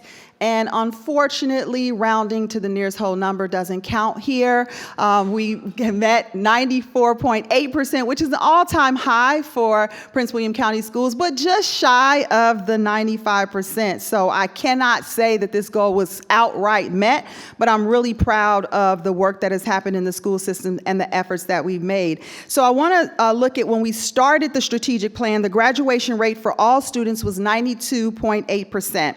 Our students with disabilities graduated at a rate of 90.9%, and our English learners were at 75.1%, and Hispanic students at 84.8%. That was during the 21-22 school year when the strategic plan launched. Today, you'll see significant improvements. I noted the 94.8% graduation rate, which is a rise of 2 percentage points, the highest graduation rate in recent history of the school division. And additionally, you know, I always kind of go back to that old saying that a rising tide lifts all boats, and you'll see that to be true here. In 2025, every student demographic rose in graduation rates. Our students with disabilities, I'm so incredibly proud of this, our students with disabilities were the only student population that hit the 95% outright. As a matter of fact, they exceeded that. Remember, they were at about 90% in 2022, and now they are at 95.2%. So that is something for us to celebrate. And our English learners earned an 83% graduation rate, which is also up from about 75% in 22, and Hispanic students earned a 90.1% graduation rate. So in every single demographic group, our students have improved graduation rates in leaps and bounds. So now what I would like to do is go commitment by commitment and take a look at starting with commitment 1. The lion's share, so there's a lot of information that I'll share here. The lion's share of the strategic plan really is in learning and achievement for all, which is where it should be, because after all, our core business is education. And so you'll see a lot of the promises that we made towards academic excellence so that every single student has a fair shot to succeed. I'm going to start with, and we certainly established ambitious goals for 2025. I want to start with early college and career. So our first objective was for 60% of graduates to earn at least one early college or career credential. In 2022, the first year of the strategic plan, only 39% of graduates achieved this, mainly through AP, IB, Cambridge, and some dual enrollment courses. So just focusing first on college credentials, because we have two things here. We've got college, where you can earn early college credits through advanced courses, and then we also have career credentials through CTE. So you'll see that that number, if we look at early college credits, that number rose from 39% to 45.7%. Where you're going to see our biggest earners in this goal is with our CTE graduates who have exceeded the goal of 60%. They are currently at 65% earning one or more college or career credentials. This reflects a 6.7 percentage point rise in graduation achievement for our CTE earners, which is due to so many of the efforts towards inclusion and expansion of CTE courses, which I want to thank the board for being supporters of CTE. Each and every one of you have supported the expansion of CTE, while at the same time understanding that we have to do both. We have to prepare students for both college and career. So I'm proud to share that more students are pursuing post-secondary options due to a focus on equity and access. In 2022, I'm moving into SAT. Going back to this idea that we have to do both college and career. One of the things that I've always said, there's been a debate in education of what should pre-K-12 education be focused solely on college, or should it be career? And I say it should be both. If we say that we want students to have multiple pathways towards a rewarding career, then that means that they have a choice. Having a choice means that they have to also see themselves as capable of being able to access college, so that they're not choosing another choice because they don't see themselves as a college-going student. So we should be preparing students for every single avenue that is possible and afforded to them. And because of that, we have taken a stance of making sure that we remove barriers for students to access opportunities that will allow them to see themselves as a college-going student, starting with SAT participation. In 2022, only 2,756 juniors, which is about 49% of the actual junior cohort, took the SAT, which required an out-of-pocket fee. And I just shared with you a few slides earlier the percentage of our students that qualify for free and reduced lunch. So this ostensibly was a barrier for students, considering that 40% of our students are classified as economically disadvantaged. Since that time, what we've done in PWCS is we've made the SAT available to all students, and that free of charge, where we cover the fee for students to actually take the exam through SAT Day during the day, so parents don't have to worry about taking them somewhere else to take the assessment. They can come to school and take it during the school day. And participation increased 102%, going from 2,756 students participating to 5,577 students participating. In 2022, the College Board reported that 50% of our juniors met the SAT, both in reading, evidence-based reading and writing, as well as math, but keeping in mind that that was the lowest participation that we had. And so that 50% really only equated to about 1,378 juniors that were actually taking the SAT. When all juniors were given the opportunity, 5,577 took the SAT, with 41.1% meeting the benchmark standards in both evidence-based reading and writing. So with removing that barrier, it may appear that the performance went down, but considering that more students actually had access to the exam, it really means that 914 additional students actually reached the benchmark. Moving into advanced course participation.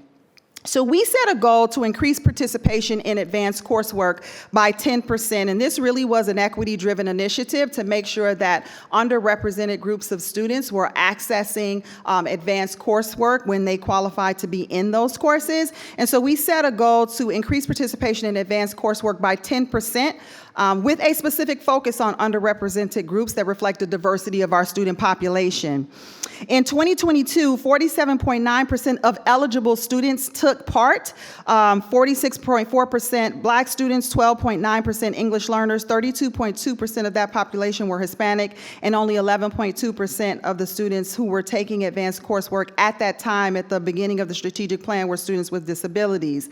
And I'm really happy to report that by 2025, 55.7% of eligible students participated, marking a 16% overall increase in access to advanced coursework, which surpasses the goal that was set. Participation rose notably amongst the subgroups that I identified, especially taking a hard look at our English learners, who were up 9.7 points, and our Hispanic students were up in participation 10 points, as well as our students with disabilities at 5 points. And I want to note that it's not just participation that increased. We're also increasing in our outcomes. So the notion that we didn't change any of the coursework. We didn't water down any of the curriculum. We made sure that eligible students not only accessed those courses, but they also had trusted adults within their school where they can work with teachers who checked in on them to make sure that they had the support to be successful in the courses. So what you'll see is in 2022, and Karina talked a little bit about this. I should have made her come up here and be my partner in this presentation. In 2022, 5,244 of our students took 9,350 AP exams, keeping in mind that a single student can take more than one exam. So that's why you see more exams than you see students. And at that time, we had a 56% pass rate. Ensuring that there's equitable access to advanced coursework and rigor does not reduce outcomes in any stretch of the imagination. I am of the mindset that students rise and fall on expectation. We shouldn't be concerned about setting the bar too high and students not meeting it. What we should be concerned with is setting the bar too low and they actually meet that bar and have a false sense of achievement. What we see here is when we set expectations high and we have support for our students, they can rise to the occasion, and that is exactly what they did. After 4 years, what we now have is 7,644 students in 2025 who took 14,500 AP exams, and the pass rate also increased from 56% to 68%. So performance did not go down. Our students actually performed even higher, and we're really proud of that work, and we're proud of the work that our teachers have done to support students to be able to realize and achieve these goals. As far as CTE credentials, there's been impressive, beyond what we could have imagined or hoped for, impressive gains toward PWCS graduates earning at least one early career credential. If you look at the right side, the left side of the slide, it really shows where we were in 21-22, which was the beginning of the strategic plan. And you'll see a couple of categories here that I will call out. The first category reported is state licensures, where we had 18 students who graduated from Prince William County, and upon graduation, they walked out the door with a state licensure. You'll also see workplace readiness skills assessments passed, was a little over 2,000. We had about 3,300 industry certifications achieved, and about 4,751 students who earned one or more credentials, for a total, across all categories, 5,489 total credentials that were achieved. Now, when you look at that in comparison, you'll see some big improvements where in 2024, our state licensures went 24-25 school year, our state licensures over the course of the 4-year strategic plan have grown from 18 to 150. Workplace readiness improvements from 2,000 to 5,600. Industry certifications went from 3,360 to 21,265. Also keeping in mind that students can earn multiple credentials. And students earning one or more credential was at 4,751. Today it is at 23,568 with a total of 27,049, which is why you can see that our CTE students have just blown the goal of 60% out of the water.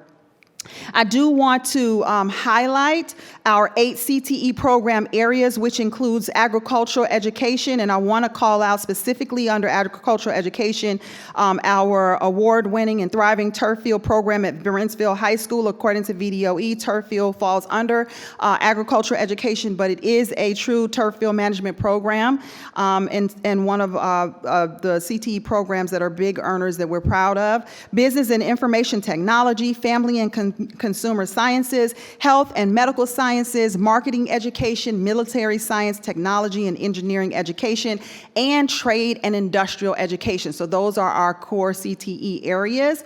And each of those fields has a variety of pathways for students to explore and master, which means our students receive the depth and breadth of their chosen content specialty while working towards that credential in Prince William County Schools. So you'll see that we have both met and exceeded nearly every target for CTE. I really want to call out the work of our CTE teachers. They are absolutely phenomenal. I've had an opportunity to visit many of their classrooms. You saw an award-winning CTE teacher being presented here tonight as an administrator. And I also want to acknowledge that the reason you see a lot of the improvements here, the significant improvements, is when we launched the strategic plan, we did a call to action to our business community and our community leaders, and they really stepped up and answered the call, and they have been a game changer in ensuring, working with our CTE teachers and programs and ensuring that our students were able to earn the credentials that they have that really changes the trajectory and course of their lives as they leave Prince William County schools. I also want to highlight a special bright spot in Prince William County and move to look at Project Search and Employ, which is a program specifically tailored for our students with disabilities. And you'll see I called out that that was the one student population that hit the 95% graduation rate. And you'll be able to see easily why. We have so many thriving partnerships that are geared towards supporting our students with special needs. And so a quick thank you to the Employ team and Project Search for their work preparing students with disabilities for post-secondary careers. I'm so proud of this work. We set out to create a division-wide employee framework. Our employee teachers and leaders are amazing, and our partner businesses have been so good to our PWCS students. I want to call out Todos Neighborhood Market, Westminster at Lake Ridge, and UVA Health for helping us to achieve our goals. You'll see the numbers on the screen here. In 2 years in a row, back-to-back, 24 and 25, the Chamber of Commerce awarded Prince William County the Partnership of the Year Award for our work with Explore Todos, as well as our work with Project Search Westminster. And then you'll see for our Project Search students through UVA Health Employment Outcomes, 74% of our graduates have received a competitive employment offer upon completion of that program. And for Explore Todos, 67% of graduates have received a competitive employment offer upon graduation. And right now, the number of students participating increased from 10 in 23 to 60 projected for 2026. Another fan favorite of the strategic plan is the Virginia Seal of Biliteracy. The strategic plan introduced a credit by exam option for bilingual and multilingual. And I tell you, I didn't set this up to have our students, Russian-speaking students being here tonight, but that was a nice ad for this evening as I present the Virginia Seal of Biliteracy. They really represent what this seal means to us. It's approved by the VDOE, enabling our multilingual and bilingual students to earn up to 3 high school credits and qualify for the Virginia Seal of Biliteracy. And our goal was to increase the number of seals awarded by 5%, and we met that goal. To date, 1,019 students have earned the seal, and nearly 1,248 total world language credits have been granted through assessment testing. So you see the numbers there. Most impressive, you'll see in 22 to 23, when we were tracking this, we were only at 230 students earning the seal, and today we are at 1,248, which I am just over the moon about and excited to see that programming continue to grow and thrive in Prince William County. We've also, in the strategic plan, adopted curriculum. And so over the course of the last 3 years, I talked a little bit about the Virginia Literacy Act. We did adopt language arts curriculum. We also recently this year, following the literacy adoption, we adopted a new math curriculum to the tune of a $13 million investment with over 98 training sessions, and put some intentionality also behind science participation. That showed up as a bright spot in the strategic plan. As you'll recall, we really had a goal to make sure that we increase participation in science fair. What you'll see here is that we have nearly doubled in student representation, high school participation, and projects submitted. Our expectation is to have 100% of our high schools participating, especially with the school board's new FUSE initiative, which offers grants for students to be able to participate. So we're really excited to see the growth in regional science fair participation. And we're expecting, we have right now 11 high schools that participated, up from only 6 in 21-22. And this year we're expecting all 13 high schools to have projects in the regional science fair. We've set some lofty goals for work-based learning experiences and summer employment. So despite many of the challenges that we've had with curriculum and creating opportunities outside the classroom, CTE really remains strong in terms of drawing our businesses to the community, to PWCS for support. And I talked a lot about our business community, but the numbers here really tells you why I'm so proud of the work that our business community is doing to step up for kids. You'll see in 21-22, when we made the call to action to our business and community leaders to support our students by making sure that we increased the number of actual work-based learning business partners that we had.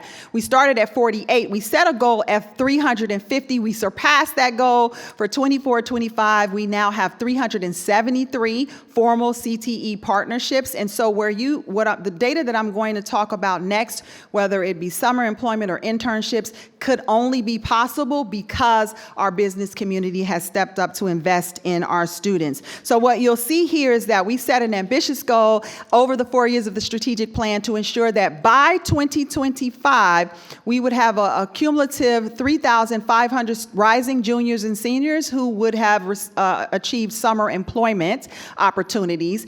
And we didn't just meet that goal, we exceeded that goal with a total of 4,405 summer jobs for juniors and seniors over the course of the 4-year strategic plan. And you'll see the number of summer employment offers to our students year over year for a total of 4,405. And then we also set goals around not just work-based learning experiences, but also in summer employment, but also to include internships and apprenticeships. And so we set a goal that we would have by 2025 a total of 500 graduating seniors walking out the door with an internship in their back pocket. We started in 21-22 with only 91 internships, and you will see that we nearly doubled the goal of 500 with 900 plus total internship experiences earned over the course of a 4-year period, with the highest amount awarded just last year in the 24-25 school year. You know, at the start of this presentation, I defined the school system success by not just our graduation rates, but making sure that our students can achieve success post-secondary. And so we were committed to making sure that our students have a plan for what happens after graduation. Every graduation that I attend, I sit on the stage, and for every single student that walks across that stage, I'm always wondering what is next for them, because I want them to have a thriving future when they leave Prince William County, which is why we set a goal to make sure that, number one, we invest in high school, college, and career counselors. And I want to thank the board, because in the very first year of the strategic plan, the board invested in ensuring that every single high school had a college and career counselor. That was a goal in the strategic plan. That goal has been met. We also set a goal to make sure that every graduating senior had a concrete post-secondary plan. What that means is that every senior has an opportunity to have a conversation with a trusted adult, a knowledgeable adult that can help guide what their future goals and plans are, because we know that a student that has a plan has a higher probability and likelihood of being successful in post-secondary and realizing their good dreams and goals. And speaking about college, we know that one of the number one barriers to students accessing post-secondary education is a financial challenge, a financial barrier. So we set a goal to increase the number of scholarship dollars earned in Prince William County, and we set that goal to the tune of $260 million. What you'll see here is that over 4 years, our students have reported over $492 million in scholarships, and you'll see the year-over-year amount for that cumulative total. So we started the strategic plan with students reporting $91 million in scholarships. That number has grown every single year of the strategic plan, with the final year of the strategic plan being the absolute highest of the 4, with over $159 million in scholarships awarded in a single year. And what's especially powerful is that this growth has come even as our graduating cohorts have actually gotten smaller due to enrollment losses, meaning more scholarship dollars per student and more doors open for our graduates and their families.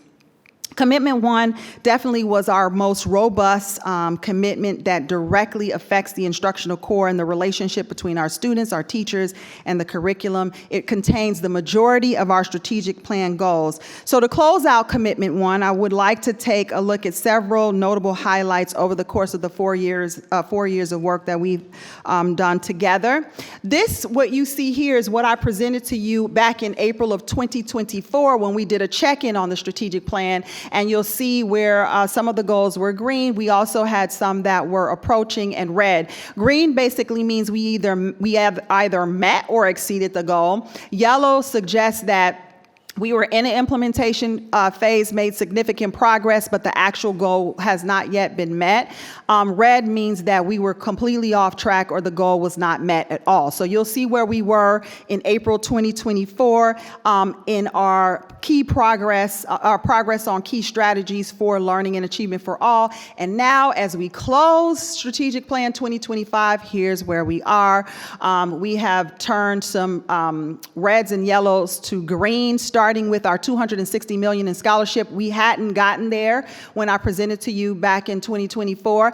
I'm so proud, especially because now Karina is sitting board representative who was one of the students that presented the Student Bill of Rights. So now that is green because we have completed the Bill of Rights and we presented that to the full school board. And our students have that to be proud of, to represent their voice. We also did, we now have made good on the addition of dual language immersion programs.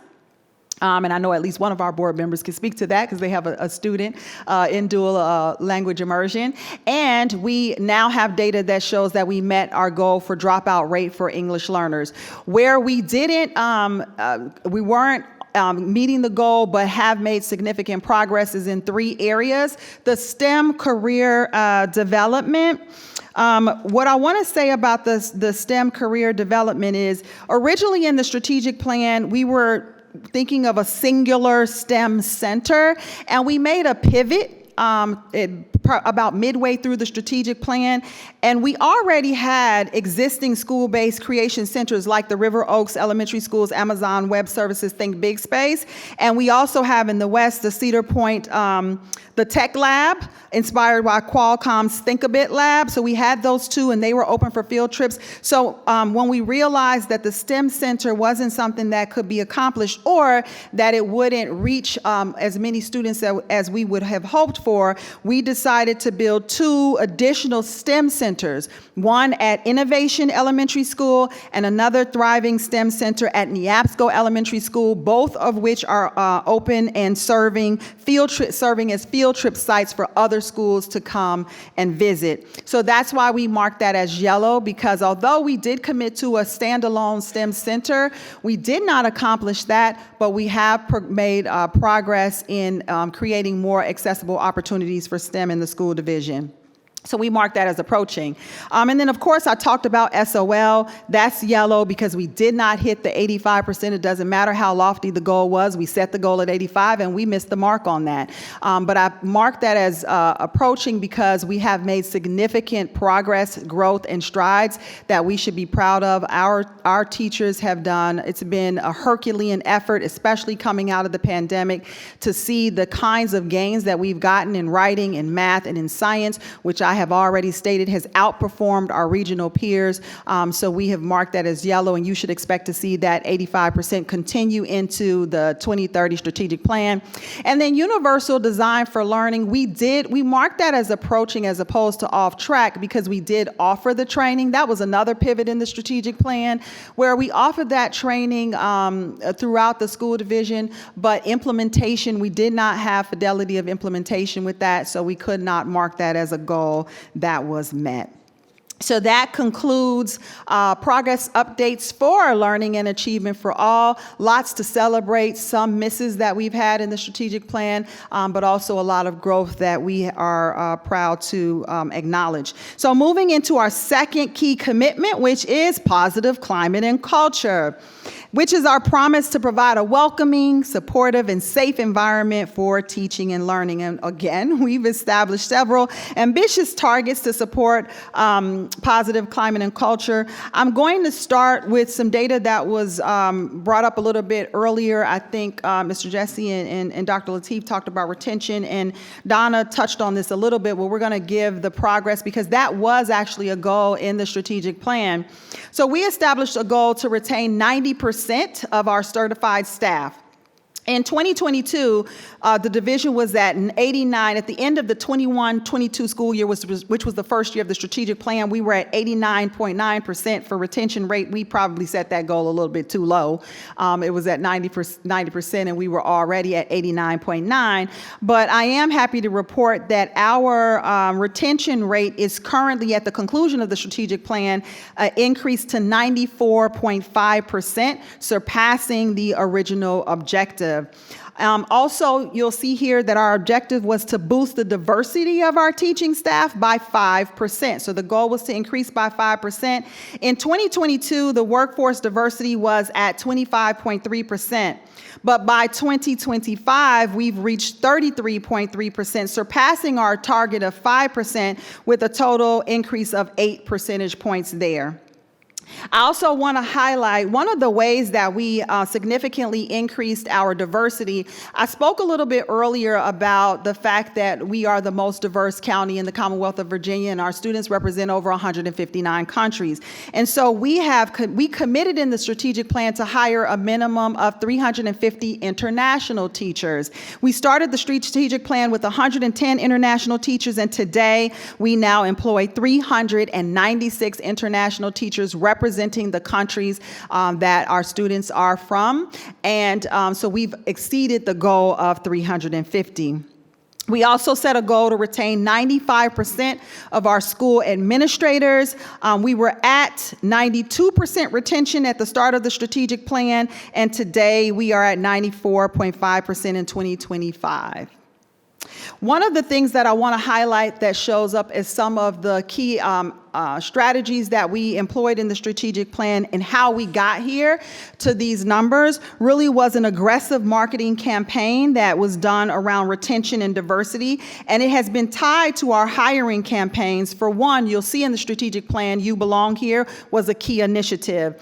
And You Belong Here really fulfilled our goal of creating inclusive school cultures to attract and retain top talent in making PWCS a top choice for employment. Also, to address the national teacher shortage, Human Resources and Communications ran an aggressive marketing campaign, earning over 20 million impressions and nearly 39,000 application site clicks. This led to a record high of more than 2,400 new applicants just in March of 2025, where April of 25 nearly matching that number, showing ongoing success in meeting staffing needs. We also knew that more had to be done as we addressed the teaching shortage. So a couple of big initiatives in the strategic plan that we've delivered on that has brought more teachers to our schools. One of our strategies was Teachers for Tomorrow. That's what we call the Grow Our Own Teachers program. In 2021, we had 6 of our 13 high schools active in the Ed Rising program with approximately 100 members. And we committed to growing that program across all high schools. That goal has been met. In 2025, all 13 PWCS high schools offer Teachers for Tomorrow courses with an estimated 279 members. That's a full pipeline from PWCS classrooms to college to careers, built right here in Prince William County. To date, I'm so proud that we've hired 79 graduates from this program, and we have 57 more that are currently enrolled in college and programs pursuing teaching credentials. It is such a beautiful thing to see our students go through this program, earn their degrees, and come back and give back to the same communities that gave so much to them. Another initiative that was a big one for Prince William County was the VCU Teacher Residency and Apprenticeship Program. We are the first large district district in the Commonwealth of Virginia to implement the VCU Teacher Residency and Apprenticeship Program. And I'm happy to report that we're a trailblazer in this space. Through our partnership with VCU, we've accepted 20 new candidates for this school year. We've engaged 42 active cohort members, and since 2023, we've hired 13 teachers who've earned their graduate degrees and have committed to staying in Prince William County for at least a minimum of 3 years.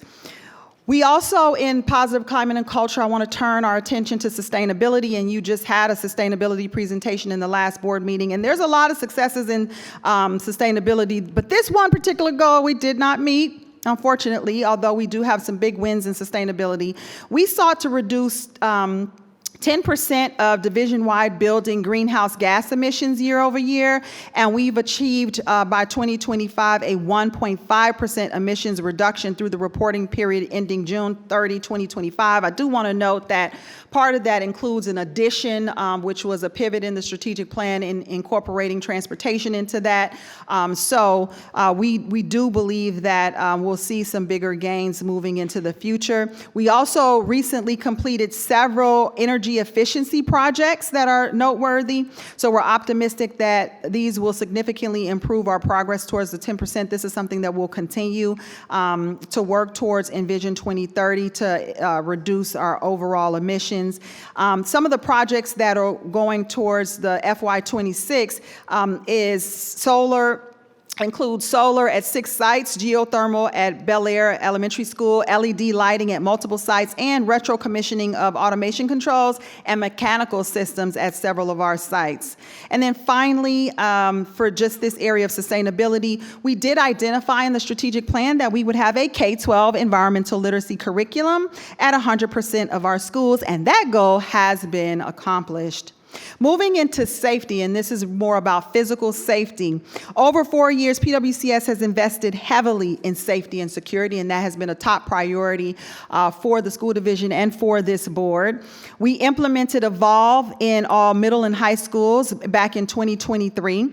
In 2025, at the conclusion of the Vision 2025, we experienced a 63% decrease in the number of disciplinary code incidents, a 70% decrease in possession of a knife, and a 100% decrease in both possession of a taser and a firearm. That means 0 firearms reported in Prince William County schools since we implemented Evolve. We also erected the first of its kind in Prince William County Schools Security Operations Center.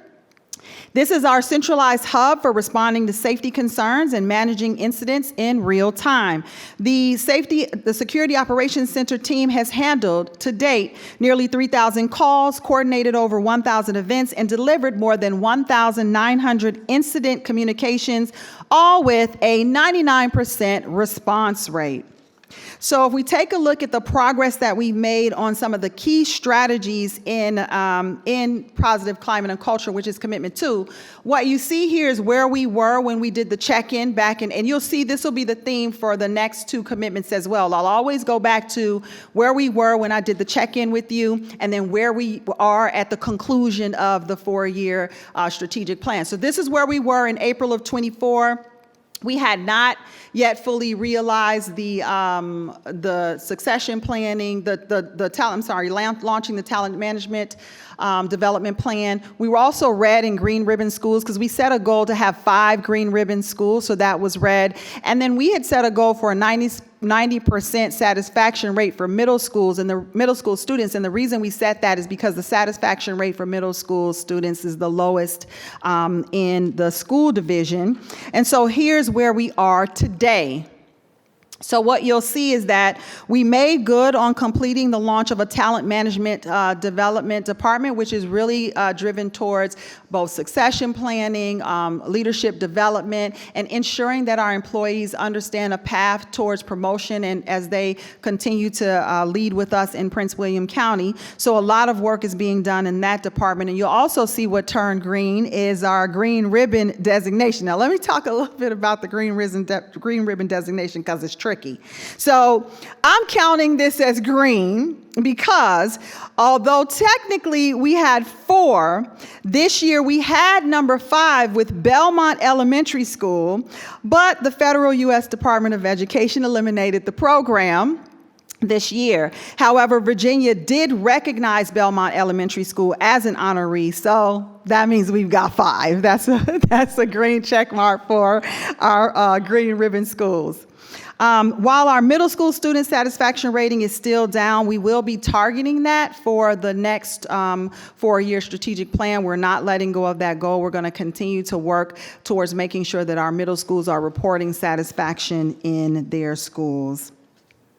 So as we strengthen climate and culture inside our schools, I also want to turn our attention to the fact that we cannot do that without deepening our partnership with everyone around them, which is our families and our communities and our business leaders. And so that moves us into family and community engagement, which is commitment 3.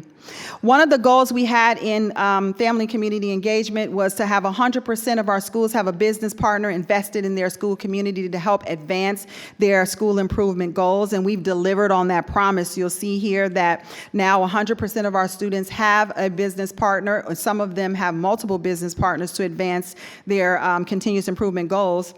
We also set a goal to have a parent liaison in every single school, and we met that goal in the first year of the strategic plan when the board approved an investment to ensure that every school had a full-time FTE parent liaison to bridge the gap between home and school. We've also exceeded participation in our family engagement series events for targeted populations. We also set a goal that by 2025, we would have 85% of our schools with a high-functioning school advisory council. And based on division-wide quality indicators, approximately 97% of our schools now do meet the criteria for having an established council. The one thing that I'll call out here is that you'll see a little bit later that we're marking that as yellow because now they have the councils. The next thing is for us to focus on the quality of what makes that council actually high functioning. So I want to take a look at our family and community engagement series that continues to grow. Our family and community engagement series now has reached over 19,500 views to date. That's a remarkable increase over the 4-year period. It surpassed our goal of 10% increase for participation for targeted populations. And then nearly 99% of our participants reported feeling better equipped to support their students after attending one of our engagement series, showing that our focus on centralized, accessible family support is having an impact. I also want to call out a key part of our strategic plan was strengthening philanthropic support for our school system through our Spark Foundation. We set a target for Prince William County to raise $10 million through a fundraising goal by 2025. But honestly, we have more than doubled that. We've already raised $22.1 million from cash and in-kind donations, scholarships, grants, and investments through our partnerships with our business communities. All of our schools now have at least one formal business and community partnership, and some of those investments are represented in this 22 million. We also focused on communication and family and community engagement. We wanted to make sure that we consider the fact that our students speak over 170 languages, and we wanted to remove the barrier of communication. And so we brought to the school division two-way messaging through School Status. And since we launched School Status in 2022, over 30 million translated messages have been sent. Families increasingly engage via email and social media, generating 33.1 million impressions and 1.8 million interactions on platforms like Facebook, Instagram, YouTube, TikTok, and Spanish language sites. And so we're building stronger connections between home and school. So here's the progress on key initiatives and strategies in family and community engagement. Again, taking a look at what occurred in what the check-in was in 2024. So you'll see that we had not expanded our family support through the Global Welcome Center. We also, you'll see here, what was yellow was implementing a systematic approach to create consistency in communication between families and schools, which included tools that we were using. And then what was red was expanding the role in each school for high-functioning advisory councils. The other strategies were green. So this is a look at where we are today. So you'll see that we have expanded the Global Welcome Center. We actually even have renovations that are happening with the Global Welcome Center, so that is now green. And school status is also green. What is yellow is the school advisory councils, and I explained that a little bit. We have established the councils in all schools, but we now are focusing our sights on the functionality of those councils to make sure that they are high functioning. So that closes out our work in Commitment 3. And rounding out our presentation tonight is Commitment 4, Organizational Coherence, which ensures that we're operating as one cohesive and unified school system working towards the same collective vision. This commitment has to do with how we align our financial investments, our resources, our people, and our time. So here are a few key goals for organizational coherence that you see here, and I want to start with one of the key priorities for organizational coherence has been ensuring regionally competitive compensation. And this commitment really demonstrates consistently our commitment to our students, our staff, and our faculty. You'll also see here that we set a goal for ensuring that we're equitably funding our schools for adequacy. And when we say that, we mean that no matter what the size of your school is, if we set a standard of excellence, every school should be able to meet that. Their budget should be able to support that. We also set a goal in organizational coherence to ensure up-to-date digital learning tools and one-to-one technology for all teachers and students. So I'll talk a little bit about where we are there. And then we also set a goal to make sure that every school and office, actually departments also, have continuous improvement plans so that we're continuing to get better as an organization. And you'll see that all of those goals are met, with the exception of the funding for adequacy. That goal has been met, but it won't be realized until the FY27 budget. So we just finalized the methodology and the rules and changes around funding formulas, and so it will be ready for implementation for the FY27 budget that I will be bringing before you. So I want to start first with average salary increases, which is the first bar that you saw there. This commitment has been demonstrated consistently with every PWCS employee receiving annual salary increases from 2022. Looking ahead to next year, staff members will see an average salary increase between 6.8% and 7.4%, along with a 5% increase in benefits. These adjustments result in a cumulative compensation growth of 31.5% to 33.4% over the course of the 4-year period. 4 years ago, PWCS ranked third in entry-level pay for individuals with bachelor's degrees, and we ranked fourth for those with master's degrees. And currently, PWCS offers the highest entry-level teacher salary in Northern Virginia. So that goal in the strategic plan has been met. Moving into digital equity, we've invested $93 million in digital equity to ensure every student has personal technology and that our schools have advanced educational tools. And I want to make an important note here. We centralized this, so no longer do schools have to take that out of their budgets. What we found that there was an inequity where some schools had the funding to be able to upgrade technology, other schools did not have the funding. That created an inequity, and now that it is centralized in our IT department, we are responsible for those refreshes. So we are providing the devices. We're also responsible for the refresh, and that does not come out of the school budget, but is centrally funded. Also want to call out our focus on customer service. We instituted Zendesk, and our Zendesk system has been used by over 500 plus users, handling 470,000 tickets over the course of the strategic plan since its inception, with an average 19-hour closure rate and achieving a 97.4% satisfaction rate, surpassing our 90% target. That is all curated through the Zendesk platform. It tells us how long it's taking for us to close the ticket, and it counts how many tickets are actually coming through. I also want to take a look at capital improvement, which is a part of organizational coherence. Now, we have gone well above and beyond in capital improvement. We set 2 goals where it relates to capital improvement in the strategic plan. One, we wanted to renovate a minimum of 8 schools and construct our first net zero school replacement. But what you'll see on this screen is since school year 2022, PWCS has funded renovations for 13 schools, not just 8. 8 elementary schools, 4 middle schools, and 1 high school, plus our Global Welcome Center. In this time frame, we've also funded the building of 4 elementary schools, including our first net zero replacement school, 1 middle and 1 high school. Guided by our strategic plan, we've completed other important projects, making investments in both security infrastructure and sustainable construction practices. And some of these projects that you see will not be completed by the end of 2025, but the financial commitment and funds have already been allocated to realize those projects, and those projects are already underway. A couple of additional things I want to call out in organizational coherence is our standards of excellence. In addition to infrastructure work, we also established that we would make shifts in site-based management to norm practices across the school division.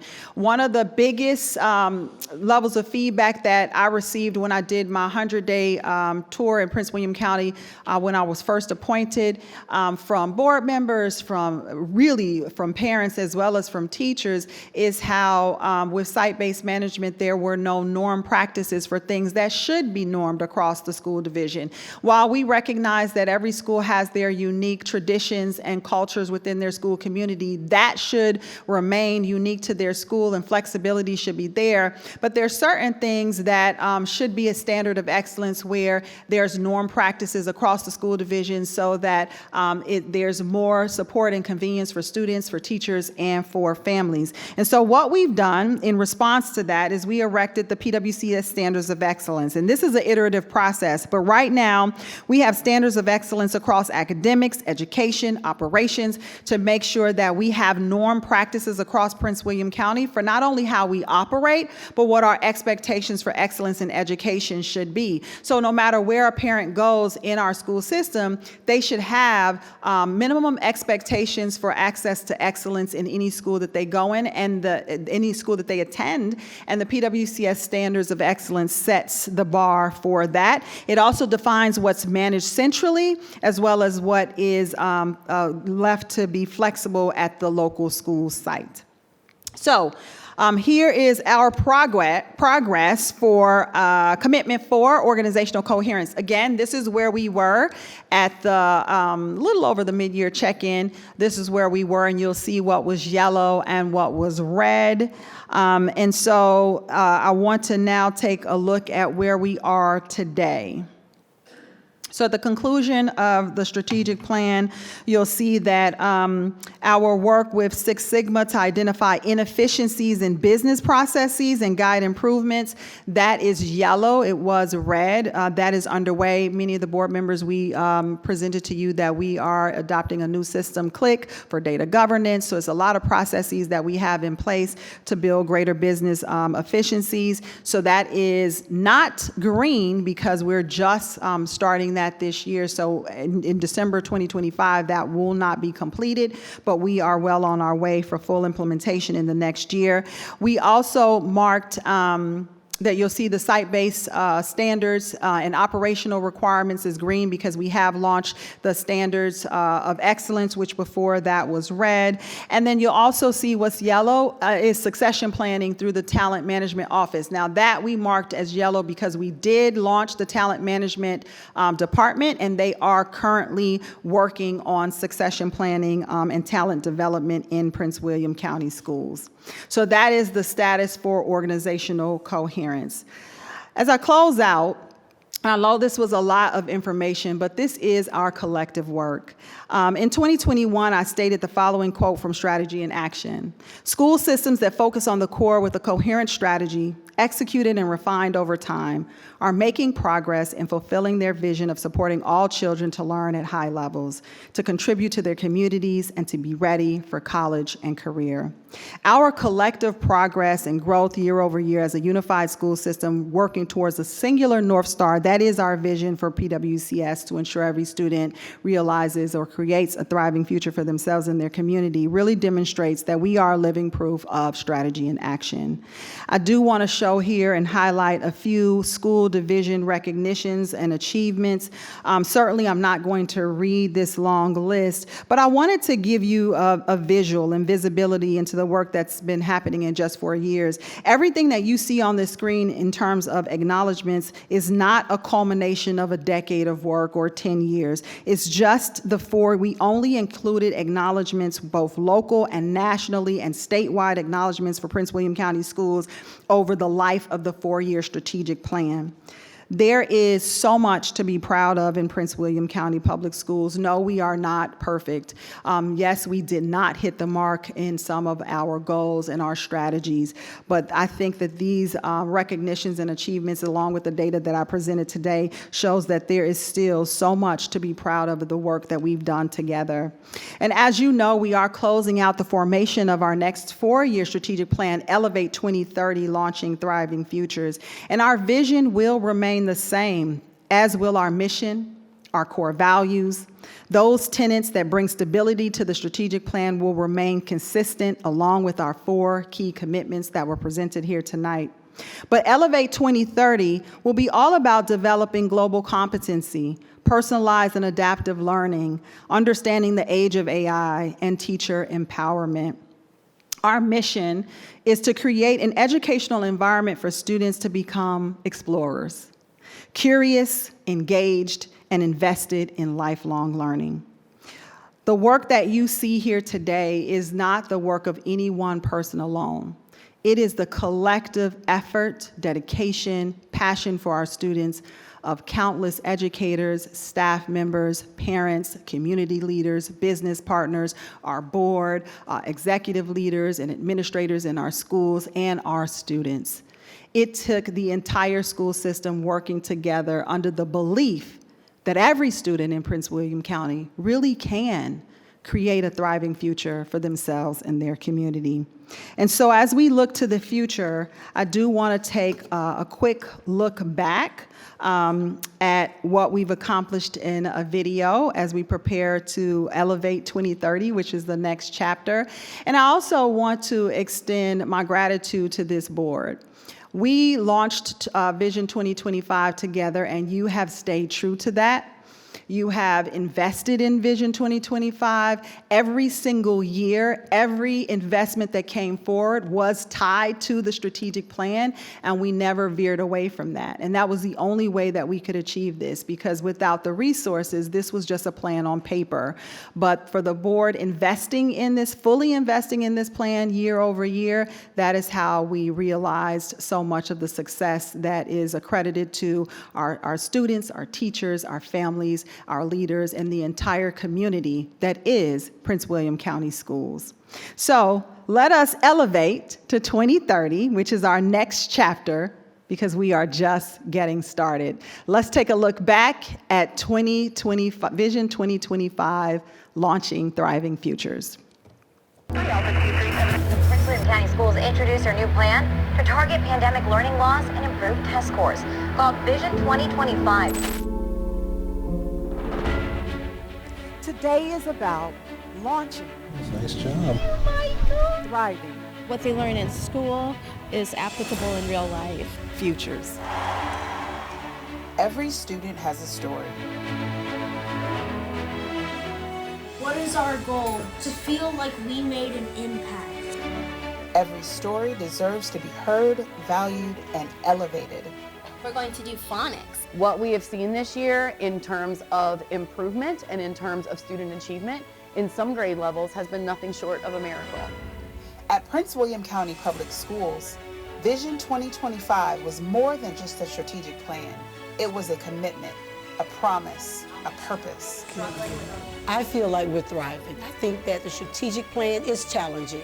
However, anything worth having is a challenge. The thing is, you can't be afraid of the hard work. We anchored ourselves in excellence, Good job. leading with equity, and always walking with integrity. We're making a sensory kind of music board. So if we press the button, it'll start singing and hopefully she'll sing along. Every child deserves an adult who is wildly, unapologetically crazy about kids. Words are not enough. She's my one and only, and to see her with all her achievements, I can't express enough how proud I am. Across classrooms and communities, The more we can educate kids early on, the better these kids will grow up. we saw the impact Wait, what's tricky about this word truly? in raised hands, test scores, 94% graduation rate, and confident voices that say, I belong here. I passed my AWS SEND certification. I have a job lined up and I'm gonna start 2 weeks after graduation. We aligned our mission, we lived our values, we delivered results, and now we elevate. Elevate now for every learner, for every dreamer, for every future. So when we talk about thriving futures, you thrive by working. You thrive by believing we're in this together. This is PWCS. This is the vision fulfilled, and the next chapter, we are just getting started.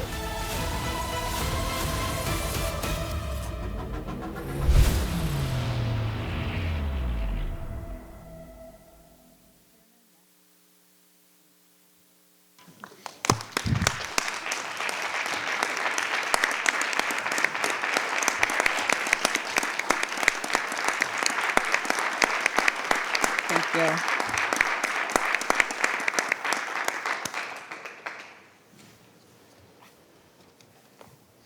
Wow. Before I have any comments, I have to turn it over to the representative of our core business, and that's Karina Grover, our student representative. Thank you. The most important rep, right? You said it, not 100%. me. Anyways, so I know I already highlighted some of the things in my remarks, but, you know, I can see it, right? You show me the statistics and everything, but I wanted to highlight some things I saw throughout the years. So first of all, with this whole strategic planning 2030, the amount of work you've put into this new strategic plan, I'm like fascinated how much time you have in a day. You have more hours than I think any of us do, because you came to our Senate meeting. I know you went to the Superintendent's Advisory Committee to do those feedback sessions, and you probably went to many more. And I think that just shows your commitment to getting as many perspectives as you can, and that really means a lot to us students, especially. When you came to that Senate meeting, we still talk about it. We had our voices heard personally. The admin that was at our table was taking notes. They were actually actively listening to us, and it really makes a difference. And I hope to see that reflected in 2030. Also, the school status communication thing, 30.6 million messages. Oh my goodness! But it definitely does seem, 30.6 million per student maybe. But I think it's a lot, but it is just a game changer to, be able to communicate with parents, and especially the language accessibility is something that's really important to a lot of students, parents. I think that your implementation of this is just amazing, and the fact that we can all kind of be on the same page with it, with this communication, it's really meaningful. Also, I don't like to say the word or the 3 letters SAT, but thank you in a way, I guess. In all seriousness, increased by 102%. That is just amazing. And I, as much as I don't like the SAT, and I know a lot of seniors can agree with it, the fact that you gave it to juniors and they didn't have to pay for it, they didn't have to worry about transportation, that just highlights the power of PWCS and the opportunities it can give students. And I think that is just so important. And it is your message, preparing students for the future. So I wanted to highlight that.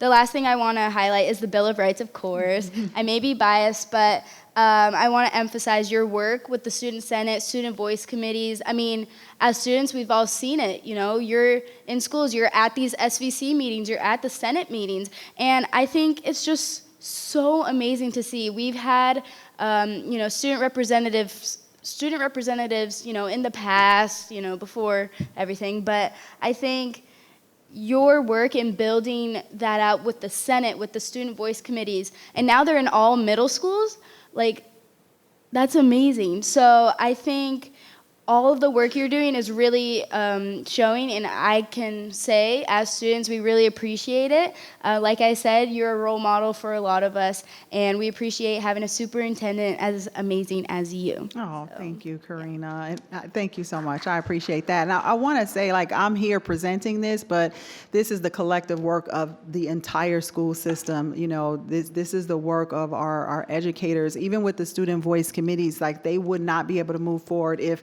you know, our teachers didn't step up and be sponsors for those committees for our students. So this is work that we all should be incredibly proud of. Dr. McDade, 100%. Just to remind the community and the board, you know, I consider this a victory lap for you, for our school division, for the work that this board has done, the work that the board prior who hired you, if we remember Lily Jesse, Diane Ralston, Adele Jackson, were members of that board. We hired you in the midst of a global pandemic. You came in with a 100-day listening tour, a reentry program that then launched Vision 2025, and these are the results of that hard work, which has been a complete sprint with no break for any of us. And I truly appreciate the work you, your staff, the entire school division, every teacher, every custodian, every single person. You know, we are here, our core business is children, but we happen to be also the largest employer in the county because of our children, and you pointed that out. We happen to be the largest HR program in the county, the largest bus service in the county. You know, we are the largest use of energy in the county. And because of all of that, we have a responsibility to our employees, and the work that you've done has not just been only for the one major constituent, which is our students, it's for all the constituents. And I think this summary, and I hope everyone in the county, in the community, in the press, takes some time to read this and spend some time on this. This has been critical work that we have all focused on. You know, if you look at research on successful corporations, successful public sector entities, they always have one real thing in common, and that's a group that has decided they're going to have a strategic plan, and then they're going to stick to that plan with fidelity, with transparency, with constant effort, and you have done that. I'll shut up and allow some of these other members to make their remarks, but I'm not in a hurry tonight, because this is the kind of night where this is the work we do. I think it's also important to point out each one of these goals wasn't selected because we thought we could achieve them. Mm-hmm. These goals were selected because research indicates improving these goals dramatically improves student performance, student success, in achieving our mission and vision. They weren't just thought of in the air in something that we thought, okay, we can hit this one, let's do this one. These are real research-based practices Dr. McDade brought with her when she came here and told us these are the things we have to do. If we don't do these things, we will not be a strong school division. So I truly appreciate that. And Dr. Lateef, you'll see cited in the strategic plan, both in 2025 and in 2030, all of the research efforts of the working groups. So we have working groups that are comprised of a diverse body of stakeholders throughout Prince William County, and you'll see all of the research that has went into 2025, and it is cited in Vision 2030, where this is work that is well documented as evidence-based practices that show up in the body of literature and education as best-in-class practices and tools that you'll see represented in Vision 2030. And as you pointed out, we did take notes from our community when we created this plan, and they validated it, they supported us, and it is because of that support and effort that we stand here on the work that you all have done on the backs of their great efforts as well, to see a lot of green check marks. So we're really excited. Who wants to go next? Ms. Zargarpur. Yeah, I thank you so much for that presentation. I'm not sure if everyone's aware, today or this week is National Public Education Week. And this is just a beautiful culmination of the work that's gone on here in Prince William County. And the idea that we have a leader who came in and said, these are going to be, we're going to work together to find the best practices and the evidence-based practices and connect with our community and our parents and our families and our students and our teachers. And we're moving forward in the next iteration of that. This is just like, thank you, this is a great week, I love this. But my one thing I'm curious about, UDL is, so I'm doing a personal deep dive on it this year in my own educational practice, and I see this as a very good thing for us to really dive into here, especially because it is meant to remove barriers to any child or group of children to help facilitate their learning. And I just want to, I hope that when we're trying to cultivate the curiosity and whatnot in our learners, that we also do it in our employees. Because what I'm finding this year in my own educational practice is that my imagination and interest is lit up too. And that is such a satisfying thing for your job. So anyway, so I'm excited to hear if there's gonna be more UDL. Yeah, so UDL, we stand by that research. We studied a lot of the research, which is why we put UDL in the strategic plan. But I think while ambitious as we was in rolling out, I try to be as transparent and brutally honest as possible. I don't think that we did a perfect job or close to perfect job in terms of the rollout of the training. It was a lot to be desired in that. And so we do stand by UDL, but we do want to improve on the training efforts around that. Also, we also had to recognize that at the time in which we launched that, we were right in the throes of the pandemic. There were so many demands on our educators. So much that was coming both from the state as well as locally as we adopted new curriculum. And so we had to take a step back. So not that we're abandoning that research, we definitely support it, but at the timing required us to make a pivot because there were just so many competing priorities, and that was a heavy lift. So we did offer the training. I think that we could have done a better job with the training. I also acknowledge that there were so many competing priorities that the timing for that wasn't right. And so we did pivot. We focused a little bit more heavily on some of the other evidence-based practices like 7 steps in our classrooms that we implemented division-wide, as well as training for high-quality instructional materials. But we are still, committed to that research, and you should see some of that undergirded in training that we'll be doing around teacher empowerment in the new strategic plan. I think that 7 steps thing works with UDL. It works beautifully. It definitely does, but we had to make sure that, especially with the growing English learner population, we wanted to make sure that, we did more training with 7 steps. And so that was a big focus in that first year of the strategic plan too. So it was quite a bit that we were loading in that first 4 years. And so we did have to make a pivot on UDL. But again, you'll see a lot of teacher empowerment in the new strategic plan. So you'll see that training and that learning come back to life. That's awesome. It's thriving futures for everyone. Thank you. Just real quick, while I named our former board members who helped create the strategic plan, our newer board members, Vice Chair Tracy Blake, Erica Tredenik, and Mr. Richard Jesse were here also as well in making sure we stayed on track and on focus, and I think that was really important. Mr. Jesse. Thank you for a wonderful presentation. I have just a couple of questions, really difficult questions. I'm assuming we can share this with the public at this point. Depends on what you're about to say. I don't know. You got to ask the question first. The presentation is posted publicly right now. Okay, so that's. Yeah.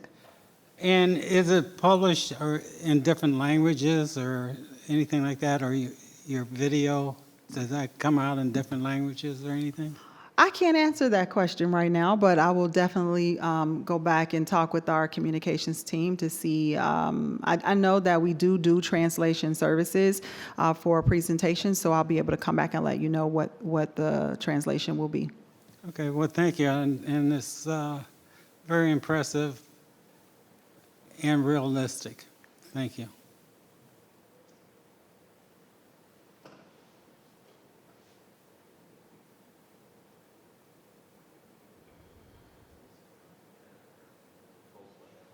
Should I cold call? Everybody's telling me to go. Ms. Wall. Okay, I will acquiesce.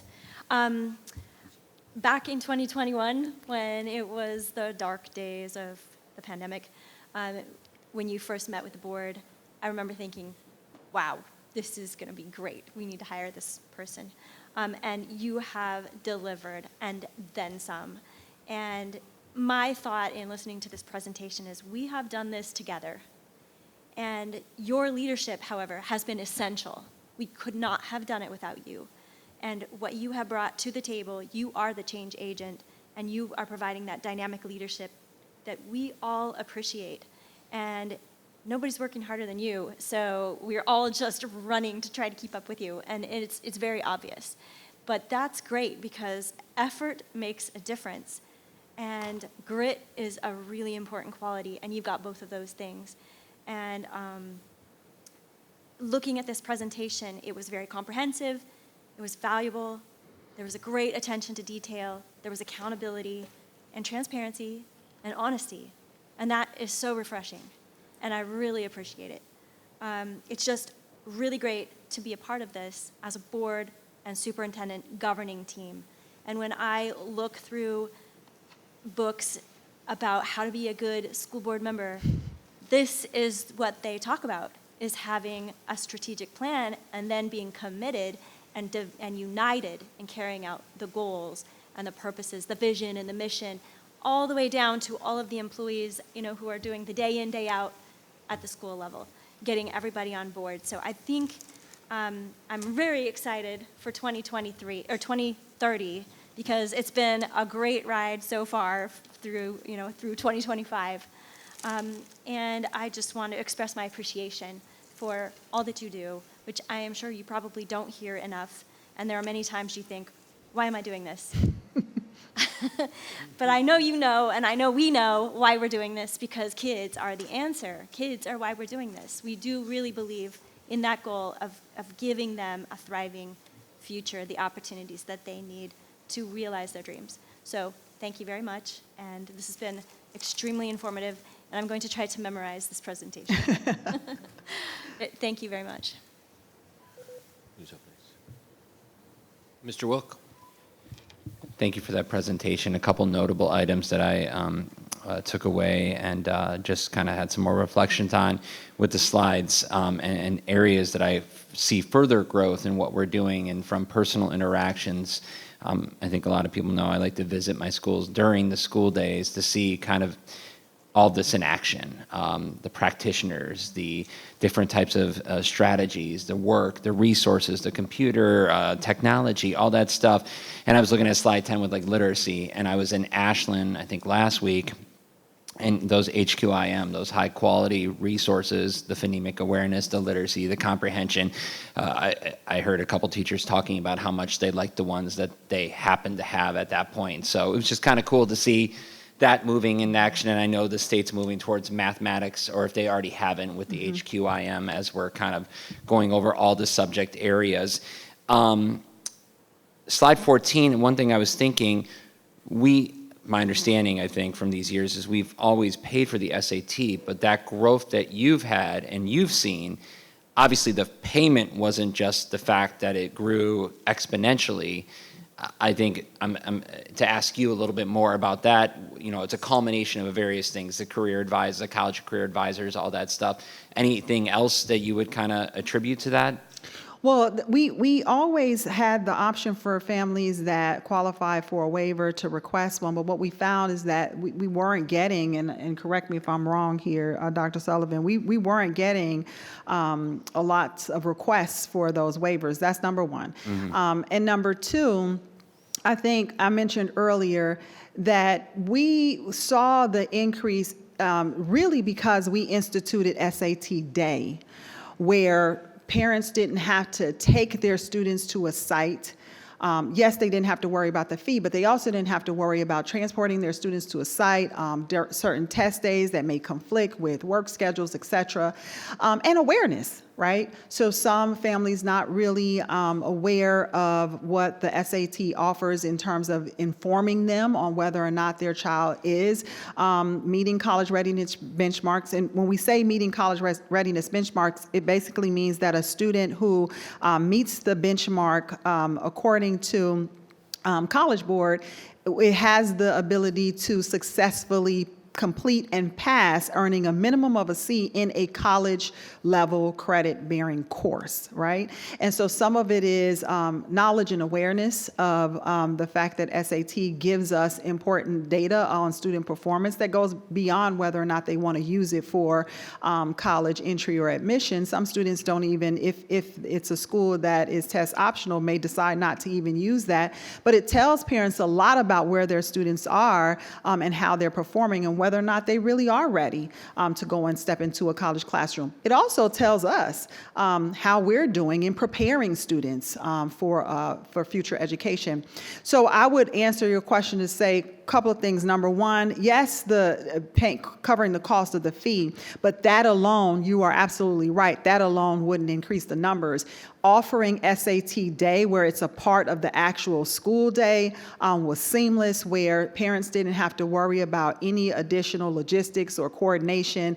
And students who probably wouldn't have even been aware or attempted to take the assessment now was able to take the assessment with their peers and learn a lot about themselves and their full capabilities. So I would attribute it to that, in addition to the work that we have been doing around creating, a college and career readiness culture in Prince William County schools, as you talked about with counseling and college and career counseling, and looking at the full suite of options that we have to support our students in making strong decisions about their future after Prince William County. So it's a lot of things involved, as you mentioned, but I would say the big driver of that increase that you're seeing really was around removing barriers by instituting SAT Day during the actual school day, which was a game changer, as well as covering the cost of the fee.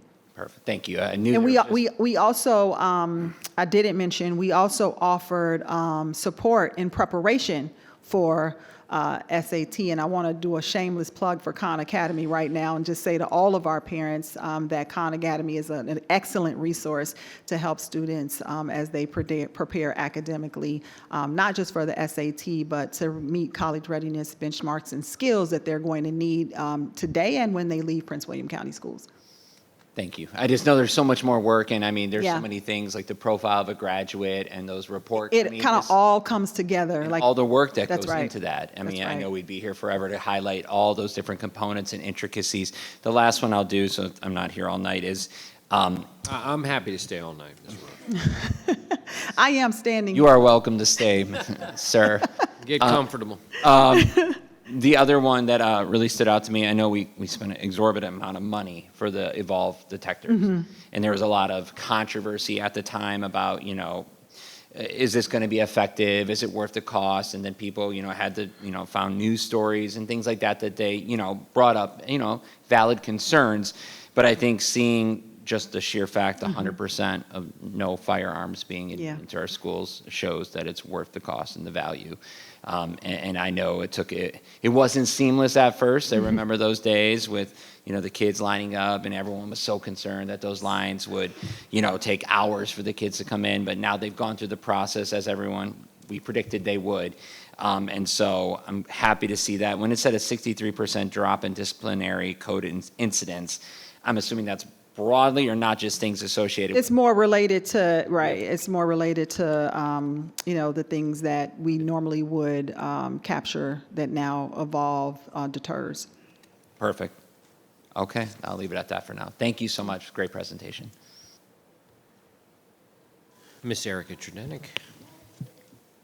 Thank you for that presentation, and thank you for standing there for that long. 'Cause it's very, It's okay. I'm very excited about long. this. I was looking forward to this, so I'm happy to stand here and talk about this work, the work that our staff, our educators and the entire county is doing. Yes, and thank you so much for letting us be a part of this strategic plan and really, talking to us about what's important in our districts, what's important to us, personally as board members, and then, what we really care about as far as students go. And it's been no secret that my favorite thing in this entire presentation is the CTE, and the way that you've highlighted that.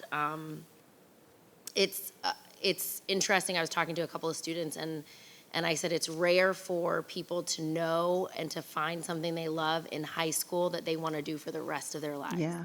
And I was talking to them about how lucky and privileged they are to be able to find that, and then to also have these teachers that instill in them a love for these careers.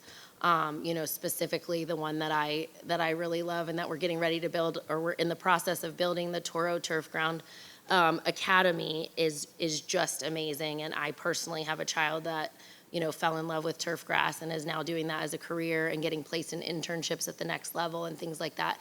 I just love what we're doing for those kids. I was talking to one of the kids doing the electrical work the other day, and he was talking to me about how great it is that his teacher was helping him find a summer job that was then hopefully going to lead to a career.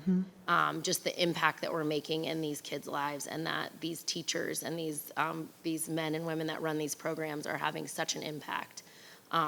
So thank you for that. I love that. And I love the partnerships that we're forming with businesses as well in our community, and, getting these kids placed in jobs and careers, because, it's tough out there for these graduates, these 18-year-olds trying to figure it out. So I appreciate you for doing that. I also really loved the focus on the Teachers for Tomorrow and the increase that we've seen in that. If we can't cultivate a love for teaching in our classrooms currently, where else are we going to do it? And I just think it's great to see that increase in our own students too, and their love for teaching and wanting to come back and teach in Prince William County schools. So thank you for all you've done. Thank you for your entire team and your staff, all the way down through all the programs that you've talked about. I just think it's amazing, and I appreciate it. Thank you. Mr. Blake. I just want to say thank you, Dr. McDade, for that wonderful presentation, and and thank your whole team for, this, like Dr. Lateef said, this victory lap, because it really is amazing, the transformation that's happened since the pandemic. But I'll just point out a few things, like 94.8% graduation rate, all-time high. I mean, that's a big deal. Good job. $492 million in scholarships. I mean, that's real dollars following real kids to school. That's amazing. And then I'll say, you mentioned the science lab, or the STEM lab. I actually got to visit the one in Neabsco to think about STEM labs. So now we have a STEM lab in the district, and I got to visit when another school, so Ashland, came there. So we had Ashland Elementary come, and today one of my friends went on a field trip. He was like, this morning, I'm about to go on a field trip to some Neabsco, or some STEM lab, right? But then he came from Covington Harper. So they were there today. So I see your vision is playing out, and it's helping bring equity and access to this side of the county with that lab. But it was amazing. They were in there coding, and I don't know. I couldn't keep up. It was good. It was good. And then I would also the standards of excellence. Thank you for bringing that to Prince William County, because it was just uneven. That's all I can say is some things was happening here and some things were happening there. Man, it would be a great practice here, but they wouldn't be doing the same thing here. But now I'm glad that you have brought a standard of excellence while still letting the schools each have their, still have some of their unique school community. But, and then I want to just mention those. I noticed on that list of awards, we had the Realtor.com most popular school district for relocation in 2025. and then the Forbes American Best in State Employer in 2025. So, yeah, congratulations. I just want to say, yeah, just thank you for that transparent and very honest and presentation. It's a great. I'm just proud to represent the school district and be a part of it. So, thank you. Boy, I can still stay here all night. But I guess what I just want to, Dr. McDade, if you can just go back and pull up slides 15 and 16, go to 15. I just really enjoyed listening to you on 15 and 16 because I think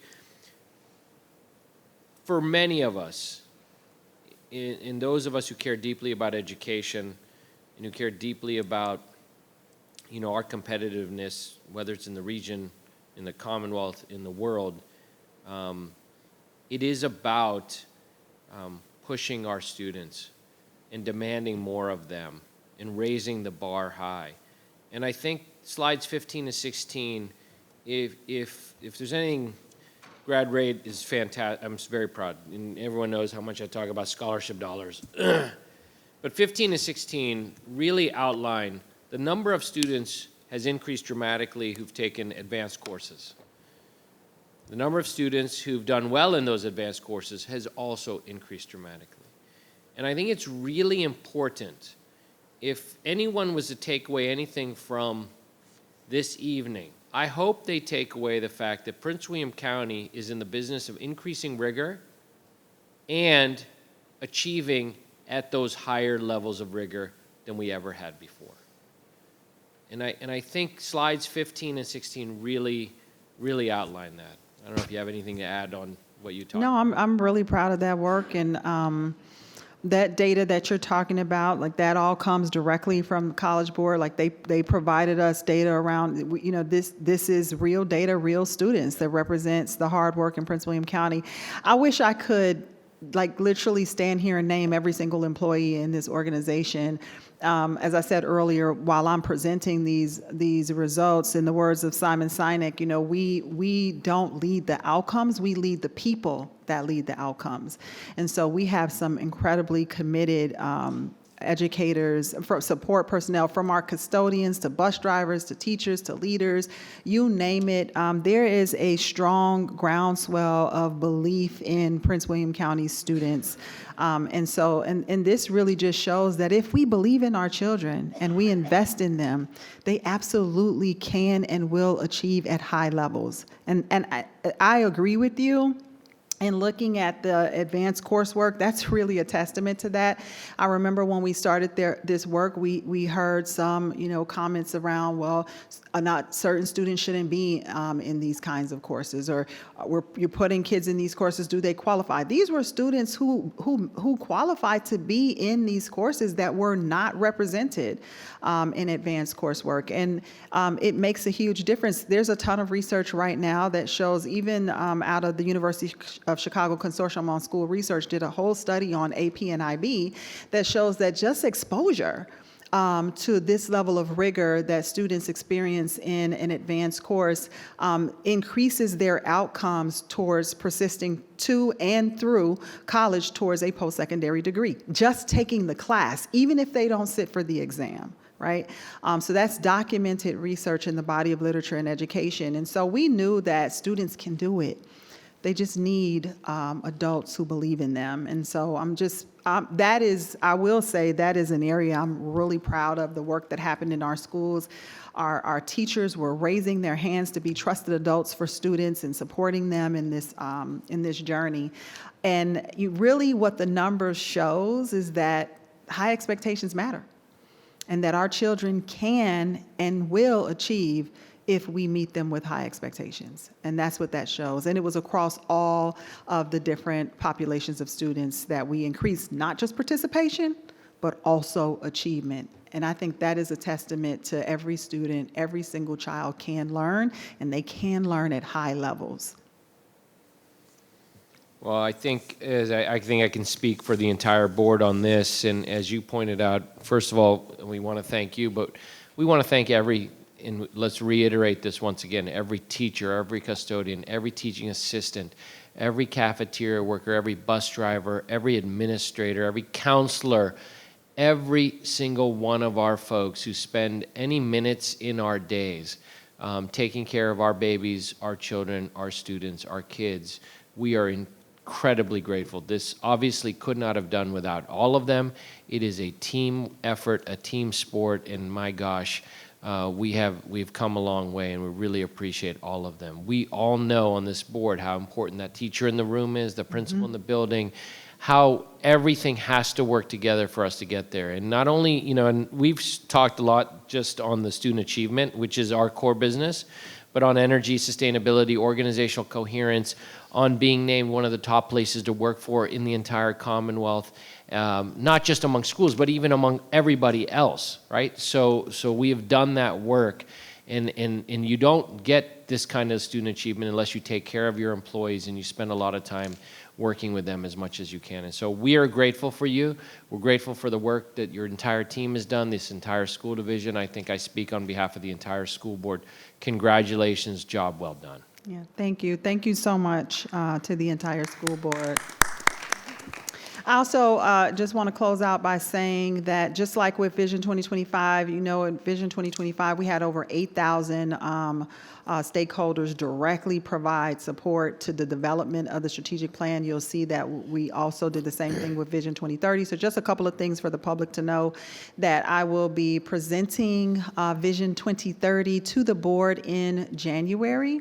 So that'll be coming before the board in January with a February vote on both the strategic plan and on the FY27 budget. So I encourage our families and communities and staff to tune in to be able to see that presentation on Vision 2025. That'll be up for public comment, so there'll be 30 days for people to comment on the Vision 2030.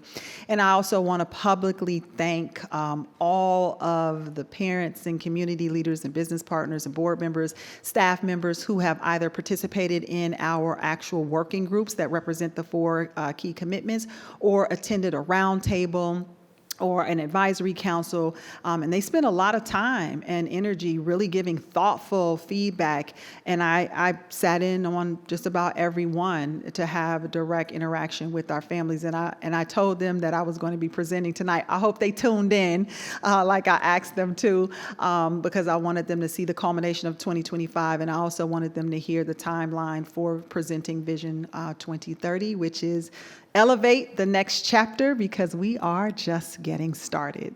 So thank you so much. Thank you, Dr. McDade. Thank you very much. Okay, wow. It's hard to do anything after that, but we'll have a quick few things to do here. 1701, tonight's meeting is taking place on Tuesday in order for board members to attend the Virginia School Board Association's annual convention, which is attended by school boards across the entire Commonwealth. This time each year, we award board members and that conference, by the way, starts tomorrow morning. And our student, Karina, will also be going as well. This time each year, we award board members who've taken courses offered by VSBA to extend their knowledge and stay current with best practices. On behalf of the Virginia School Boards Association, I'm pleased to announce awards earned by 6 school board members to the VSBA Academy for their commitment to effective school board governance. For completing 84 credits in 2 years, the award of distinction goes to Vice Chair Tracy Blake of the Neabsco District and Miss Jennifer Wall of the Gainesville District. Congratulations. For completing 66 credits in 2 years, the award of honor goes to Miss Lisa Zargapur of the Coles District and Miss Lori Williams of the Woodbridge District. For completing 48 credits in 2 years, the award of excellence goes to Chairman Lateef. For completing 15 credits in 1 year, the award of recognition goes to Mr. Richard Jesse of the Occoquan District and Dr. Latanya McDade, Superintendent of Prince William County Schools. Congratulations to all. All right, we go to board matters. Last week we started with Wilk. This week, Zargapur. Let's make it quick. Yes, thank you, Dr. Lateef. Oh, now we make it quick. Thank you. So with this being American Education I'm just Week, joking. well, it is American Education Week. This is an NEA initiative going back to, I believe, 1921. Anyway, public education is more than just a collection of buildings and classrooms and books and pencils and whatnot. It's a driver of opportunity for of the cornerstone of our democracy. It's not just education, it's raising citizens of this country. And every day across this nation, our public schools open their doors and guarantee that every single child, regardless of their family's wealth or background or their zip code, deserves access to a quality education. And it ensures that the promise of America is available to everyone. Our public schools provide the essential toolkit for a successful life. They equip our children with the foundational skills like reading, writing, math, and critical thinking, collaboration, how to understand and respect diverse perspectives. This is where the future scientists dedicated to our community, where future scientists are dedicated community leaders, our skilled tradespeople, and brilliant artists get their start. By bringing children from all walks of life together, public education fosters the sense of shared citizenship and collective responsibility that binds us together as a community. So, in recognizing the incredible work being done by dedicated teachers, administrators, staff who bring this promise to life every day, they are the nation builders. They are investing in our public education, our public schools. And we're not merely just spending money, we are investing in our students and in their futures. Thank you. Ms. Wall. All right. I want to start out with a shout out. Congratulations to the Battlefield Bobcat cheer team for making it to the state finals. They placed second in Class 6A and are the state runners-up. I know that's a hard position to be. It's like winning silver at the Olympics, but it does take I wanted to reflect on the level of effort and commitment to excellence that it takes to qualify, to compete at such a high level in the state finals. And I'm really proud of the team and their accomplishments. They placed 4th last year, and the year before that they ended their season at regionals, so that is significant achievement for the team, and way to go. Events I've attended since we last met on November 5th. I went to the food show at Hilton. I tried almost everything on the menu. I liked the strawberry. I was so full. It was pathetic. Strawberry bread was amazing, and I really liked the pizza recipes that were submitted by the kids, so I hope to see that on the menu. And I know from past experience, as long as we keep having chocolate milk, we're gonna be okay. November 6th, Engage Locally was a really cool event. They had invited leaders across Prince William to come participate, and it was cool to talk with the kids and hear them explain their projects. I was happy to be involved in that as a school board member. I went to Mountain View and Gravely for 2 Veterans Day events, and they were both fantastic, very different, but really fantastic. One of the things I loved about Gravely's is they had each age group of children in turn sing. They had them all sitting in their gymnasium, and they had them each stand up and sing the first verse of a different branch of the armed forces. And yes, there is a song for the Space Force. And it was really cool to hear that, and it was touching. And they had the guests of honor line up and parade in and then parade back out, and while the kids cheered and waved flags. So I know it meant a lot to the honorees, and it was a really great lesson in civics and gratitude for the children. Governor's School had a joint board meeting on the 13th, and I will provide updates for that at a later meeting. Internal Audit had a meeting since we met last, and I will also provide updates for that at a later meeting. Last night, I went to Gravely Elementary's PTO and heard updates about their fundraising efforts. And it also raised a question in my mind about field trips and to what extent the division does or could assist in facilitating or covering some of the cost of field trips, because I know there's a wide disparity in that. I don't know if that's going to be one of those things that schools are responsible for, or if the division's going to budget for that for excellence and equity. I don't know. But that was a topic that came up. I also spoke to the Webelos of Cub Scout Pack 107, and they asked me some hilarious questions. I want to leave with this thought. A well-known sentiment expressed by faith leader Dieter Uchtdorf is, in family relationships, love is really spelled T-I-M-E, time. And I think that's true for schools as well. It's really spelled time. And I appreciate all of the time that everybody spends every day to help kids achieve. Thank you. Mr. Richard Jesse, Occoquan District. Yeah, we spent some time talking about everything we do here in the school and how successful we have been. But we also need to remember that the Board of Supervisors, we get our money from them. If they have not given the money, they have given extra money and so forth, a lot of things that we wanted to do, we would not have done. So let's also keep in mind and give a shout out to the Board of County Supervisor who has helped provide all these things that we want to do. I've attended a few things this time, so I went to Lake Ridge Middle School to their World Festival. It was this crowded as all get out, but they had the first hour, they had dancing groups from different countries perform different things, and it was really beautiful. I also, the week, I think before, met Mr. Blake and and at the Woodbridge Garfield High School football game, and as you can tell by his expression, Woodbridge won. But then after the Lake Ridge Middle School, I went back over to Woodbridge, because it's right across the street, to watch a little bit of their last game here last Friday. And when I left, it was at halftime, it was tied. But then I see Woodbridge, and I can't remember who, I want to say Patriot maybe. Whoever they were playing, they won that game also. So those are two events, and hopefully I am going down to Williamsburg tomorrow. So these are some events I'm getting back into. Thank you. Mr. Denick. I enjoyed, my time didn't restart. Oh no. I really enjoyed attending Cedar Point's Veterans Day Assembly. I have gone for the last couple of years, and they just do a wonderful job inviting all the veterans and allowing the kiddos to talk about them. It was so great to see that all over again, and very touching.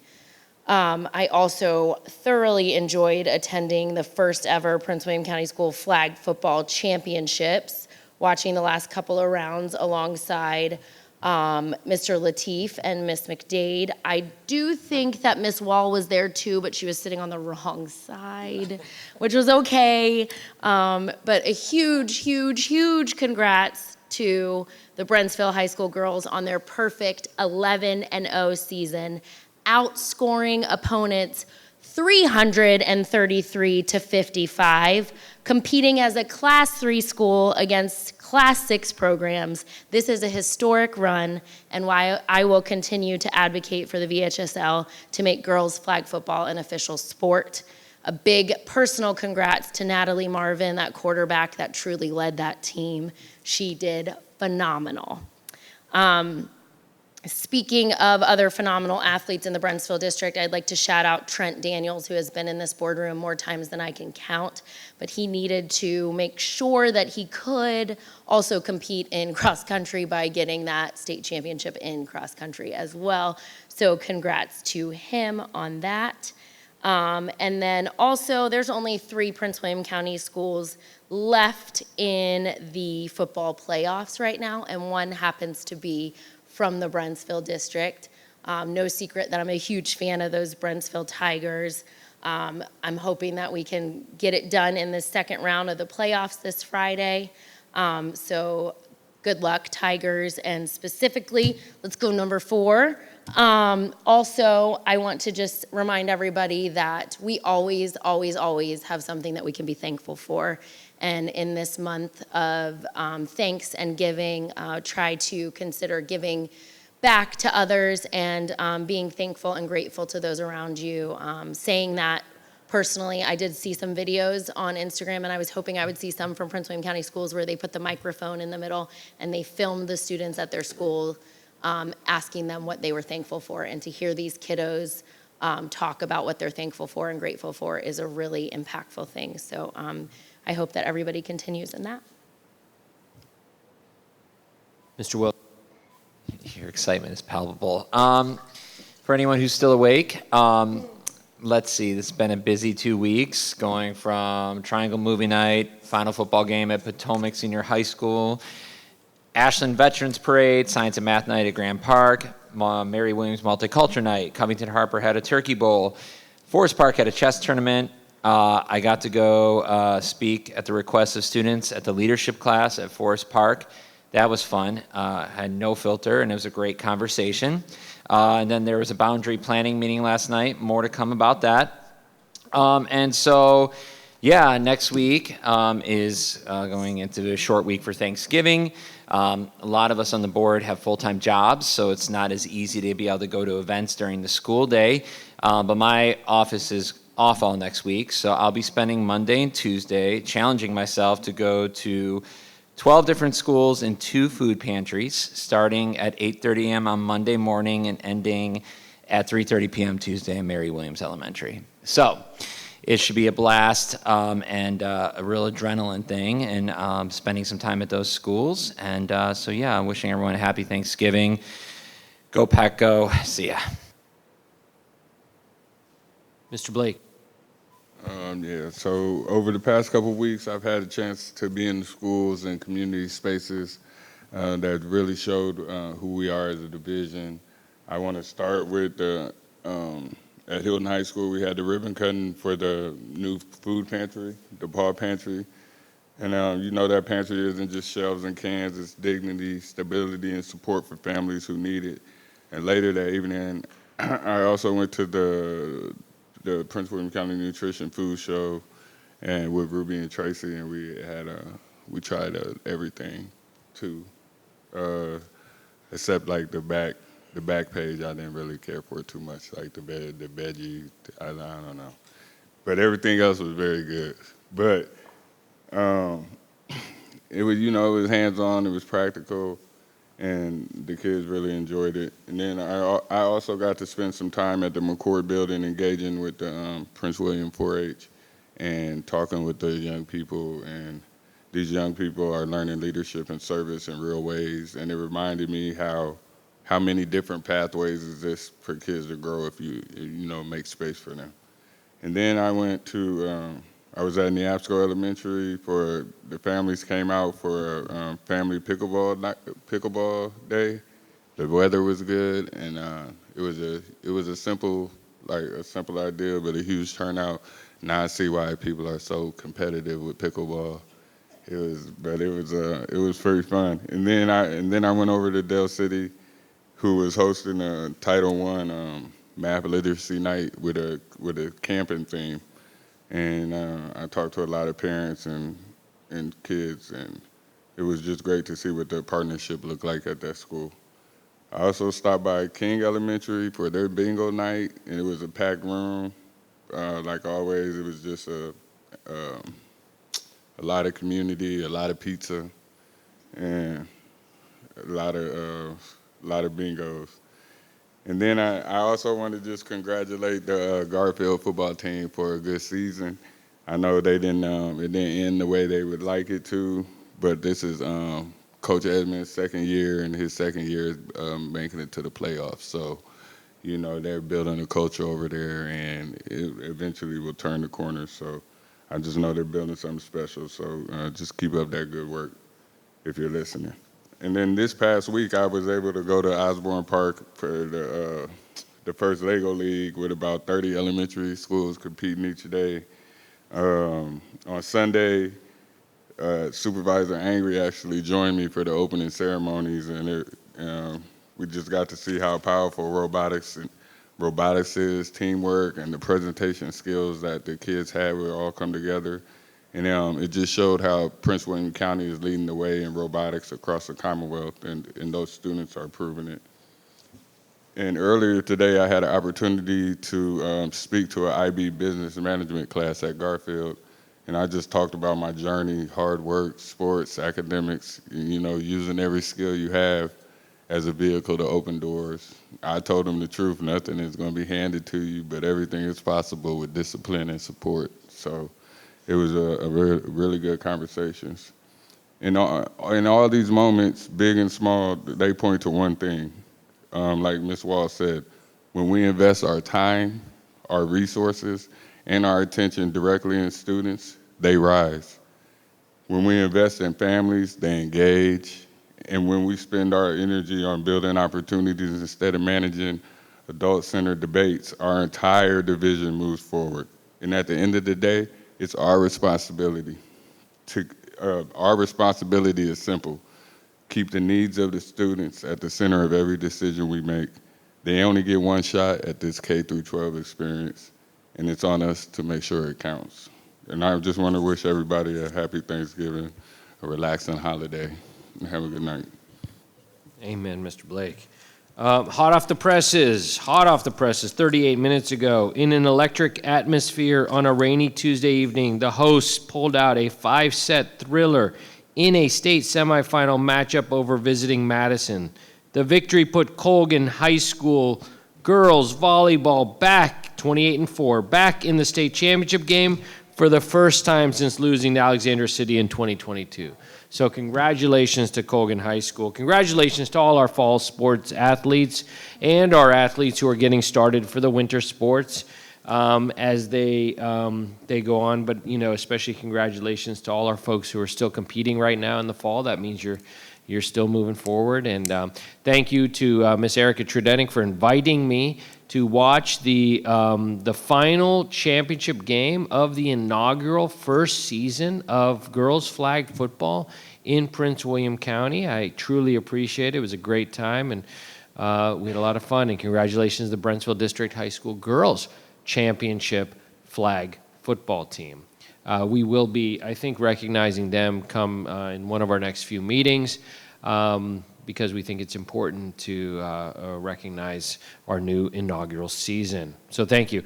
Everyone, thank you, Mr. Jesse, for pointing out. Let's get that presentation up on the website. Let's get it in languages. Let's get the video out. I will make sure the school board office sends it up with our next newsletter, the links to that, or even a special one just on the strategic plan results. I think that's critical for everyone to take a look at. I will just double down on what Dr. McDade said, and I would take her up on the offer to get engaged on this new plan.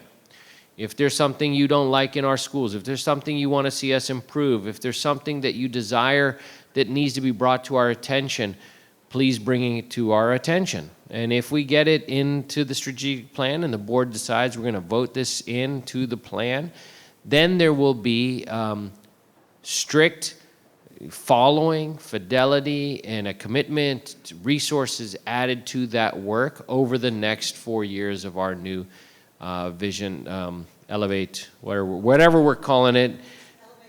Elevate 2030. Elevate 2030, I got to get used to it. I've already started talking like Dr. McDade, job well done, things like that. I don't say that, but she makes me say that now. I say it because I've been around her so long. So anyways, thank you, Dr. McDade, again. Thank you to the entire staff. Congratulations, Prince William County, on an amazing first 4 years here in this last plan. Thank you. And with that, have a great night, everyone.